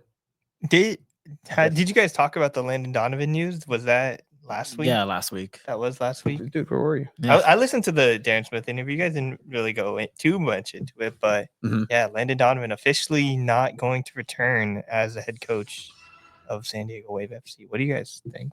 I think it was a little surprising, but I mean the way it kind of ended, and the way Landon was just kind of talking about things, it gave the vibe that he wasn't going to be coming back. And then he started this project with Tim Howard for the Unfiltered Soccer podcast. So maybe he's going full mode into that instead of participating in anything. I feel like he's probably having more fun talking about it than actually coaching or anything like that. So, I mean, we'll see who the next coach is, right? But, I mean, yeah, Landon did what he did here and was a coach for a San Diego team again. But, yeah. He did a favor to a friend. Yeah, that was a favor. Jill Ellis called, and he was like, all right, I'm fine. It's like, can you find a coach? And it's like, well, I'm here. Yeah, well, I'm here. By the way, how much are you going to pay me? Oh, I'm definitely here. Yeah. I'm definitely here. Okay. But San Diego Wave was nowhere near the NWSL championship or the festivities, unless you were Naomi Guerma and Kaylin Sheridan, who were, out and about. Alex Morgan was there Kansas too, City. still technically. When did she stop being a player? The season ended? When That's she's it? not on the roster anymore. But when would that? It's just, I mean, the season's over, right? So she retires Once the season starts next year and her name is not on that roster, then I'll believe she retired. Until then, you believe. Until then, she's on the maternity list. She's not retired. She's a mom. She's injured. She's injured. Yeah. Yeah, she's injured with baby. Yeah. No, that's honestly my technically favorite, you're on the injury list. So you're injured with baby. Yeah, it's my favorite designation in sports is literally a miracle. Like, what's wrong with you? Ankle, ankle, parentheses, ankle, parentheses, foot, parentheses, miracle, life. Congratulations. But we had the NWSL championship. We did have the NWSL championship, happening. But I think this is a little bit more local, pertinent. Yeah. Casey Stoney came out of nowhere. Casey Stoney. Is that her? Bugger, do I hear Casey Stoney? She didn't hold back in this interview. She held a recap with Chris and Press and Tobin Heath. She used to be their coach at Manchester United. And it was very interesting to hear what she had to say about the NWSL, about her coaching career, how she left San Diego Wave, which is it's fascinating. I mean, she was officially confirmed. We had heard rumors. She was on a flight back home to visit a personal family member and had gotten the news. Her family also was in England at the time. They weren't allowed to go back because they lost their visas because she was fired. So they had to get a sponsor to go back to the US and get all their stuff and then go back to England. And then now they're back living in the States to go to school. Like it's crazy. Like, I mean, to lose your job and then also you can't go back to your house. That's insane. I don't know how you look at Wave. Also the same. Obviously, it's a business decision, but you need to be a little more compassionate about this. You know, if you're Jill Ellis, terminating that contract. She's already in England. That revokes her visa. Like, you make it a living hell to try to get back home to your house. So I mean, I don't know. To me, that seemed pretty messed up. It definitely is interesting. It's not a good look for San Diego Wave. They've already not had the best looks this season. So I think Wave so far is just turning into the villain of the NWSL. And they're making themselves to be the team that nobody likes. There's no good reason right now outside of probably Jaden Shaw and Guerma, like the players, right? And that's something that always kind of comes across like, well, the players, and you have to think about them. And yeah 100%. But it's not a good look, and it just keeps getting worse and worse and worse, especially how you see how the season ended, where, yeah, sure, I can see the grounds to maybe fire Casey Stoney, But even on a financial level, it makes no sense to fire Casey Stoney or to have gone through everything that you did, the PR nightmare in terms of the backlash of why are you doing this now? Like, what's going on? Like, okay, a beloved coach, somebody who stands up for what she believes in, and there's this all these other stuff that's kind of intertwined with this off the field, and it's just the worst case scenario for San Diego Wave was not being successful on and off the field. Casey Stoney being let go in the way that she was let go is just adding to that. Now, she's been here in San Diego. She was actually Southwestern College. at Southwestern College Coach with Soto. Coach Soto. Made that connection, and unfortunately, they lost Southwestern College in their playoff leg. But she's still wanting to coach, and she's still gonna be coaching, And probably coaching in the U.S. too. She did say in this interview she would like to. She has unfinished business in the NWSL. No. You're right, Abe. She does have unfinished business. And sure. she's gonna get the business done And because she stands on business. And stands. There's on going to be a business. few teams that have openings, likely an Angel City. Could you imagine a Casey Stoney at Angel City? Yes. That would be there's phenomenal. what hold on. Well, Casey, what do you think about the potential of you being coach for LAFC? Excuse me, for Angel City FC. It's possible, and it's honestly, I think it's likely. Like when you look at the team, she also says she hates humidity. She's not going to Houston. She's not going to Houston. I mean, that's where her everything ended too. I wouldn't want to go Mhm. back to Houston, and just LA gets all the resources too. They just got ownership from the CEO of Disney and his wife. Like that is a big deal. That is a lot of money. They're getting their own training facility built too at Cal Luther, and like that's a great opportunity for Casey Stoney if she does get that job. And I think she should. She's a great coach, like, and a defensive coach, sure. So it might not be as appealing to the eye. That's probably why when it happened, we were like, well, it's, I guess maybe offensively, nothing ever changed. But firing a coach midseason because they can't score, but you're still like the best defensive team in the league it's just insane. And then the defense just crumbles after she leaves. It just it is the style that you're playing too that lets the defense have that kind of issue. But when you have Naomi Girma, sometimes it's okay to let your defense open yourself up a little bit just because you know you can trust someone like Naomi Girma. But man, it's crazy. Yeah. Casey Stoney. That'll be interesting to follow her trajectory, and she will end up in the NWSL. Wait, do you think she goes to Angel City? Do you think there needs to be a move to remove who's at the helm of Angel City right now, and that hasn't happened yet? So, maybe that's something that will signal that first, and then if that does happen, then yeah, if it's Casey's job, and she likes Southern California, she's established here. She moved her whole entire family here, which is kind of the fucked up part about this whole thing. Like at the end of the day, yeah, even if she deserved to be fired, like it's a hardship to move your entire family to a different country and settle, and then immediately, have everything just kind of crumble on that side. But that still leaves an opening for San Diego Waves head coaching job. So actually, with that, there are rumors and there are names that are being thrown out there. Admittedly, like in the world soccer sphere of the NWSL potentials, like I wasn't very in the know, but doing some research, doing some digging, I know now that San Diego Wave will be announcing the new head coach for them this upcoming season in the first week of December.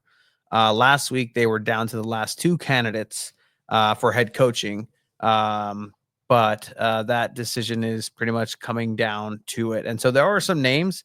The Australian coach, like Tony Gustafsson, as well as a name floated out there was Twyla Kilgore, which Tiva's favorite coach. Yeah, that would have been cool. That would be interesting. There are a couple names out there that aren't necessarily on top of mind as well from Europe to be coming in. Look specifically towards somebody who may have had a spat with Emma Hayes, the U.S. women's national team, former Chelsea. I think you're giving some big news away. I mean, I haven't said anything. I would leave it there. I would leave it there if I were you. Oh, people can. That's pretty easy.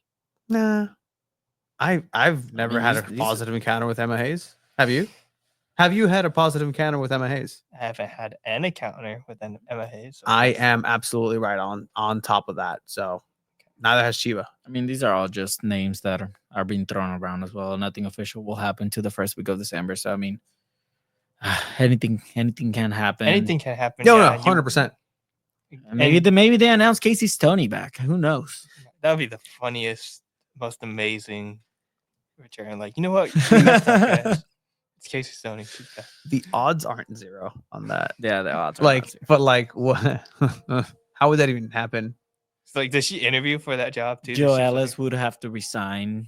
New ownership comes in and says, "Hey, this is the new president." New president comes in. The new GM say, "Hey, like, sorry, your team messed up. That wasn't us." I mean, the GM wasn't involved in it, so yeah. So according to Jill Ellis, the GM had no. Just makes it seem more personal now. Like, I don't know what the beef was between Joe Ellis and Casey Stoney, but to fire someone knowing that they were not going to be able to come back home, to me, that's just plain evil. Like, I don't know. Just evil. Yeah, I don't like it.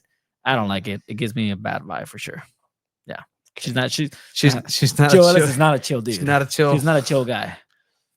Did that make it to Japan? Yeah, I saw a little bit of it. You have the chill really guy. Why it's It's not in your. Is that in your feed right now? It's popped up in my feed, but you're a chill guy then. I'm not sure how it started. You're choosing not to engage with it. That's true. Yeah, I like it. Does he do that? He's like yeah, dude, he's just a chill guy. No, 100%. So there was NWSL action this weekend. See, Tanya already figured it out. No, I mean, you're giving more stuff away than Tony at this point. Yeah, you really are. Yeah, Okay. like we'll see. Just let me go flitter with my lifesavers. Yeah. Are they Japanese lifesavers? No, I just found these in my car. I got a lot of snacks. I didn't bring back a lot of snacks from Japan, but they were good. All the What snacks. did you do in Japan?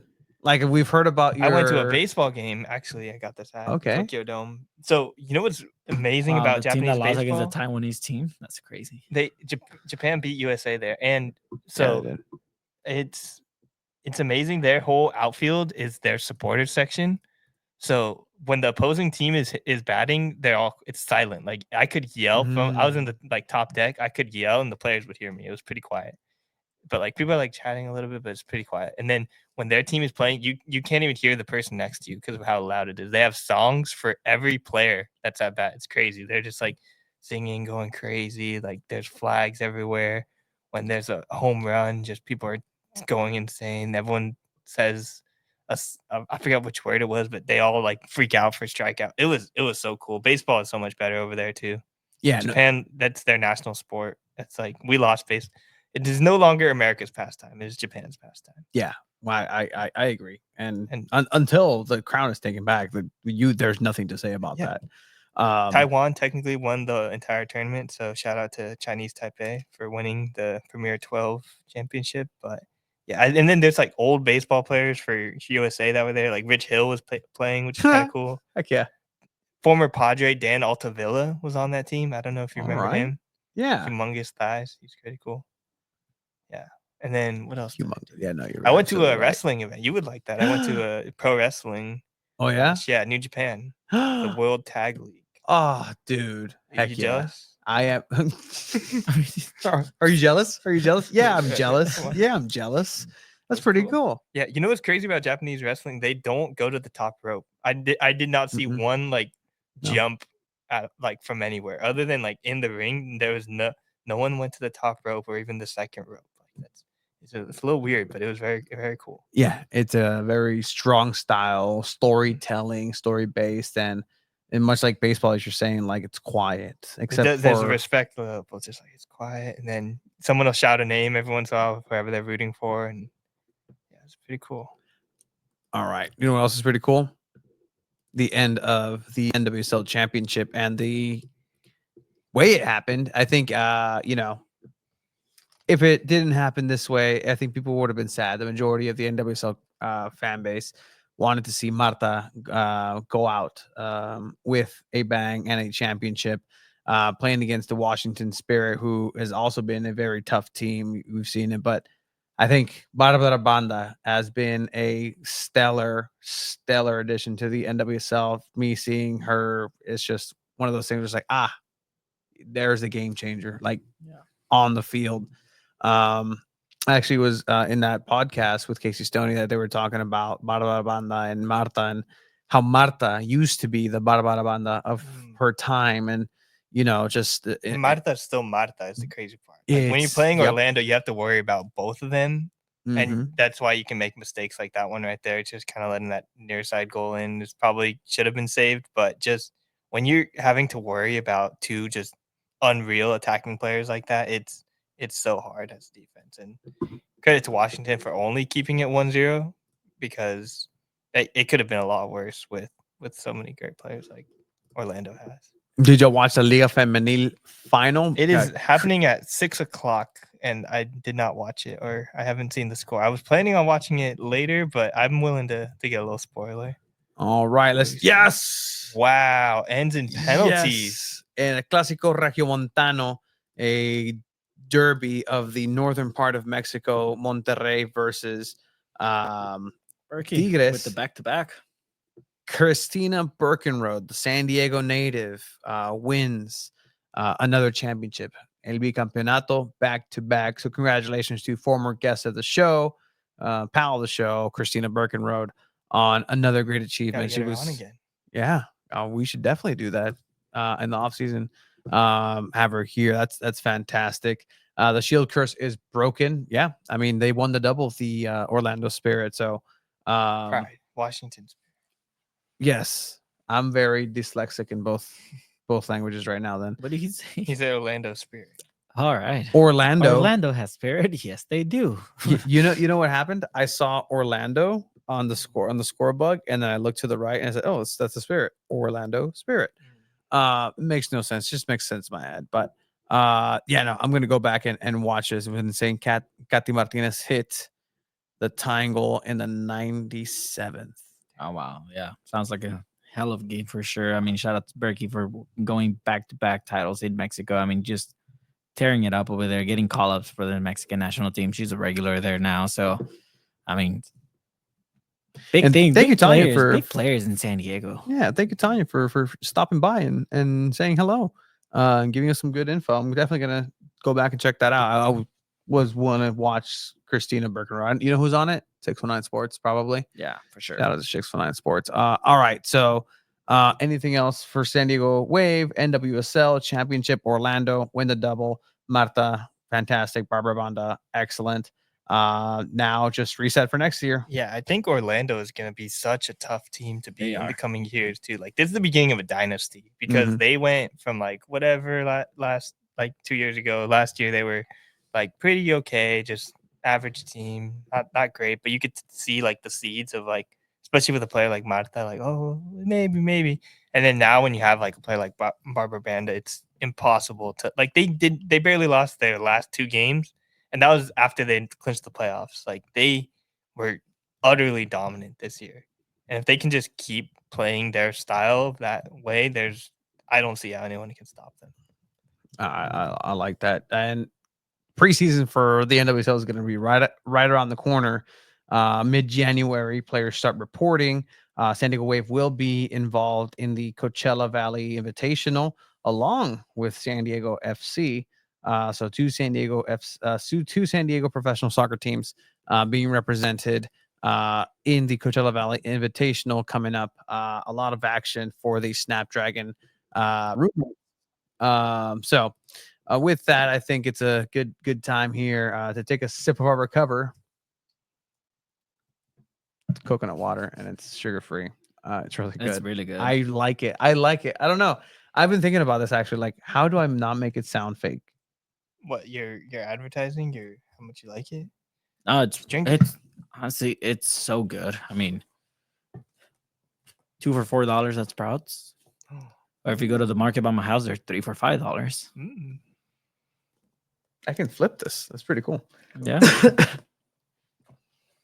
Sorry. Are we moving over to goals, caps, and grades? Is that what we're doing now? Sponsored by there you go. Brought to you by Recover. Some greats, the part of the show where we watch some highlights, some lowlights, the goals, the gaffes, and the greats of the weekend in soccer, locally and around the world. All right. First of all, goal. You don't have any links? You don't have anything? I couldn't find the goal on Twitter. That's how you get it. You got it. I got it, right? Yeah. Just making sure.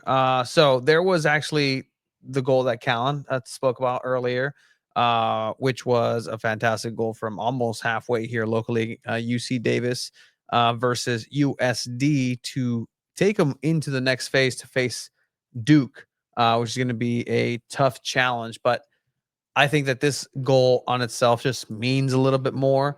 Ultimately, having the USD team move forward into having a home match here against Vermont. So the goal, San Diego Interzone's Jack Sandmeyer. San Diego Internacionals from the UPSL's own Jack Sandmeyer, as Shiba just said. And here's the goal after the corner call that's going to happen here.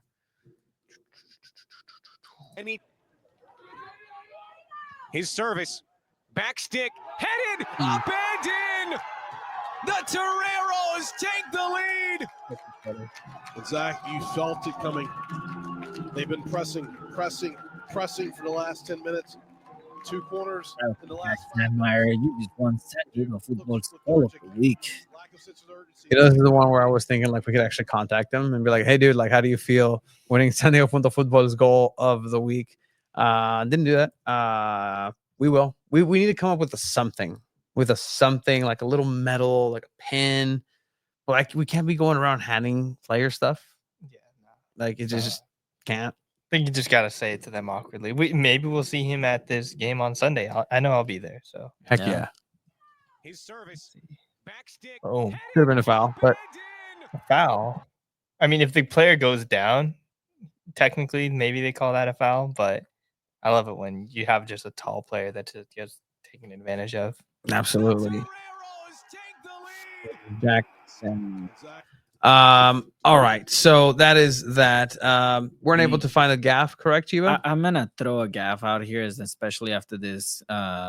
You do that because I have a gaff that I have to find, and I have it. I but mean, mine go is for it, mine. Chiba. We just kind of talked about it a little bit, but after Casey Stoney's interview, to me, the gaff right now is San Diego Wave. I mean, just for that info to come out and say, yeah, like they fired me as soon as I landed and I couldn't go back home, like that, definitely not a good look. And to me, San Diego Wave wins the gaff of the week.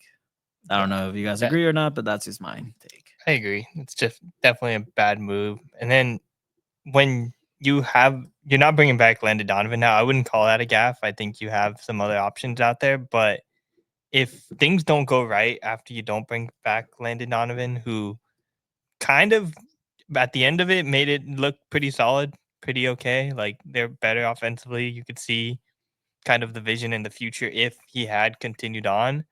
If they come back and like aren't good again, then it's just complete other failure at all levels. It already kind of has been this season, but there's even more for the future if you can't like move on past that with a new coach. It's just gonna be bad. All right. So that's the gaff. One. Gaff 2 is actually happened at the Chrome Ball Tour. Mm-hmm. So while Esteban and I were talking and chatting it up, in front of us, like I said, was this this game that would happen for the Chrome Ball Tour with the youth tournaments. What you're seeing here on the right-hand side is a post-match. You're not really going to see what's actually happening, so I'll have to describe it for you. But you have the teams off the field. What's happening in front on the actual field is that there was I'm having it explained to me. There was a parent who was dismissed given not only a red card, but like you need to leave like Oh wow. 15 minutes before, and then they came back because the wife of them thought that the kid or a kid on the other team had kicked her or whatever. Parent 15 minutes later comes back and just kind of confronts the kid. And just yeah, so it was National City at its finest. I've confirmed, not National City natives. Nice. So yeah, I Can't couldn't do have that. But again, you don't really see the actual violence or the actual like shoving or kicking or that happened. But like just in general, like that's just embarrassing. Had Like to be a it's National City. absolutely embarrassing. No, they're from Chula Vista. So Simon. that is the gaff of the week. And the great. How's the concert after? Oh wait, National City didn't get a concert after. Oh my bad. No, Chula no, Vista no. did. As I Chula Vista stated, did. I commend San Diego FC for their appreciation for history and the judicial system, as they saw the 1953 trial, the landmark trial of Brown versus the Board of Education, and said, you know what, this Chrome Ball tour will be separate but not equal, because yeah, none of these stops were equal. Still fun. Community came out, so fantastic. The great also happened at the Chrome Ball tour. You're really talking about Brown versus Board of Education right now? Yeah, he Thurgood is. He talked about Marshall's it on the land stream too. Yeah, Was no, it I did. Plessy versus Ferguson? What was that one? That was the one that established it, right? Yes, back in the day, and then the the judge was Thurgood Marshall, later the first Black Supreme Court justice, to be able to move that forward. Just a landmark case, 1953 or 7, one of those two. Pretty sure it's 3.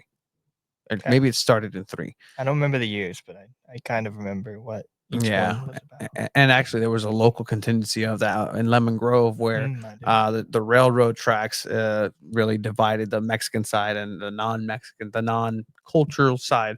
It's happening in your backyard, guys. Right on time, absolutely. 619s. Please let me know what your thoughts on the 1950s case from versus the Board of Education. He was watching the Liga Mexican. That's exactly what he was should've doing. been. Absolutely. All right, and the grade of the week is going to be absolutely Fan TV do. Nice.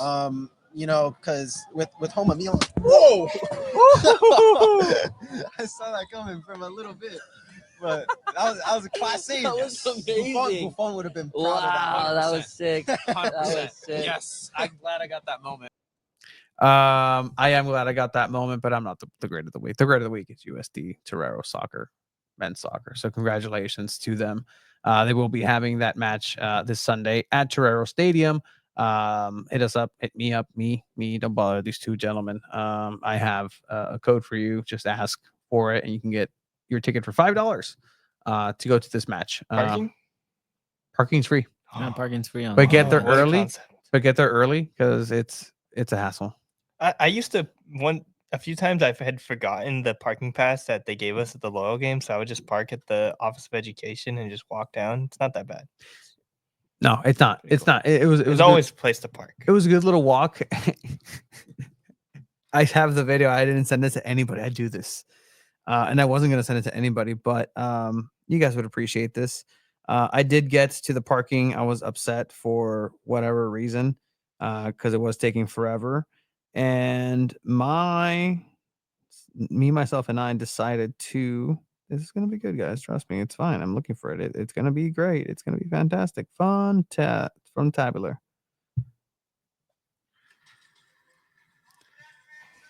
Currently showing a video to Abraham of my You way. could let the golf cart drive you in.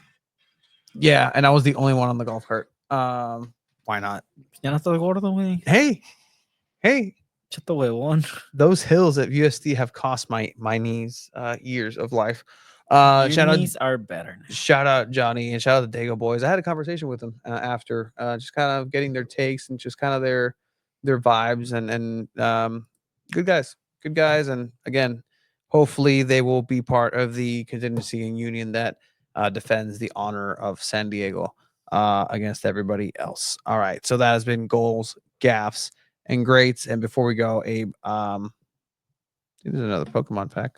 You can open it. Is this it? Yeah, that's yours. I got you guys. Oh, too. you already opened your I two? opened mine too. I got a $60 Alright, card. Yeah, he got a $60. If he sends that into like the grading people or whatever, they'll Yeah, that means I can sell it right now for $20. and yeah, technically some people might buy the ungraded one. All right, so here we go. This is what we have here. I forgot I have a camera right there.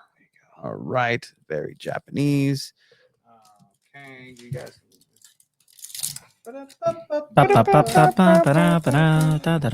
Two different songs and not anywhere near the same tempo, guys. Oh, I wanna be the very best. No one ever. Dun dun dun dun. Can't stand the uses the train in the car. I could travel across the world. There we go. All right. A ver. ¿Qué te salió, compa? What's his name? This is not Hypnon Top. It's Hip Lee. Hitmon Lee. It's not Hitmon Lee. No. Hitmon Chan. Hitmon Hypno? No. Este way. He's a Hypno. He's a pre-evolution. Okay. All right. Believe me. We got the mushroom kangaroo. Mushroom kangaroo. Next one from Japan, directly from Japan, is a train. Okay. It's like a train. All right. Somehow Pokemon. I do like this art. That's a really cool artwork for a cloister. I really dig that. Cool. I really dig that. All right. And the final card, I think. Oh, I hate this card. I hate this guy. I hate this guy. Excadrill. Yeah, no, it's like a sand slash that is trying too hard. There's another card? Oh yes. No, it's not. Ah, thank you, That's it. Abe. Thank you, Abe. Yeah, that was I really really nice of appreciate you. that. You didn't have to. You know what? $60. I would never sell these for $60. I would I never wouldn't even sell it. look up You how can much sell. these cards are. You should look them up. I did wouldn't not even look it up. Abe looked it up. I wouldn't even. It looked really nice. That's why I looked it up. Now, these. Yeah. What happens with these? You open them, use them. These are The Dragon Ball. Dragon Ball Z bicycle official playing card. The back is so cool. I just noticed it. Yeah, let's get that. Oh my god. What is this? You know, I saw one of the. I saw a restaurant that had the dragon from Dragon Balls like out there. It had a ball, but it was Shenron? like Mhm. open. It was like half of it. The ball itself was a bowl, and inside the bowl was ramen. So I thought you would like that too. I didn't take a picture of it. But. Love that. But you know what? The fact that you thought about us halfway across the world is awesome, and I really appreciate it. And I appreciate you for coming. You do this more Alright. often.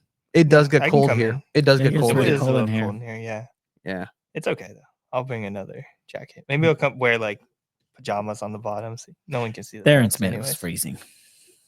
Yeah, it was. Yeah, Oh. it was. It was probably cold last week, right? Yeah, it was cold. Yeah, and we warned people. But in any case, thank you for coming in. Is there anything else that we hit? We need to touch on? No, ya me voy a dormir. I think it's it. It's been a long day. It's been a long week. Thank you for We'll recap USD soccer because that's the only soccer happening next week. So Yeah. we'll have something to talk. Maybe we can. I don't know. Play A little Pokemon. blackjack. I don't know. Play Play Pokemon. blackjack. Or you know Play what, poker. guys? We should do poker. 220, 252. We break the streak. We just don't have an episode next week. Yeah. I'll be here. I'll talk. I love that. Thank you for everybody who joined, for Callum McClurg, for Alex over from Copa Escondido, everybody who was joining us in the chat. Thank you for everybody who helped out on the live stream. Thank you. Tony didn't get a shirt memo. No, as opposed to my comrades over here, I wore mine for 5 hours. Shout out to DJ Cali Burrito, Beto Perez, for coming on the stream also as well. And Mayor Ron Morrison. How come he didn't buy one? I don't think he can. Those are government favors. Thank you for everybody who's joined us. See you guys next week. Bye.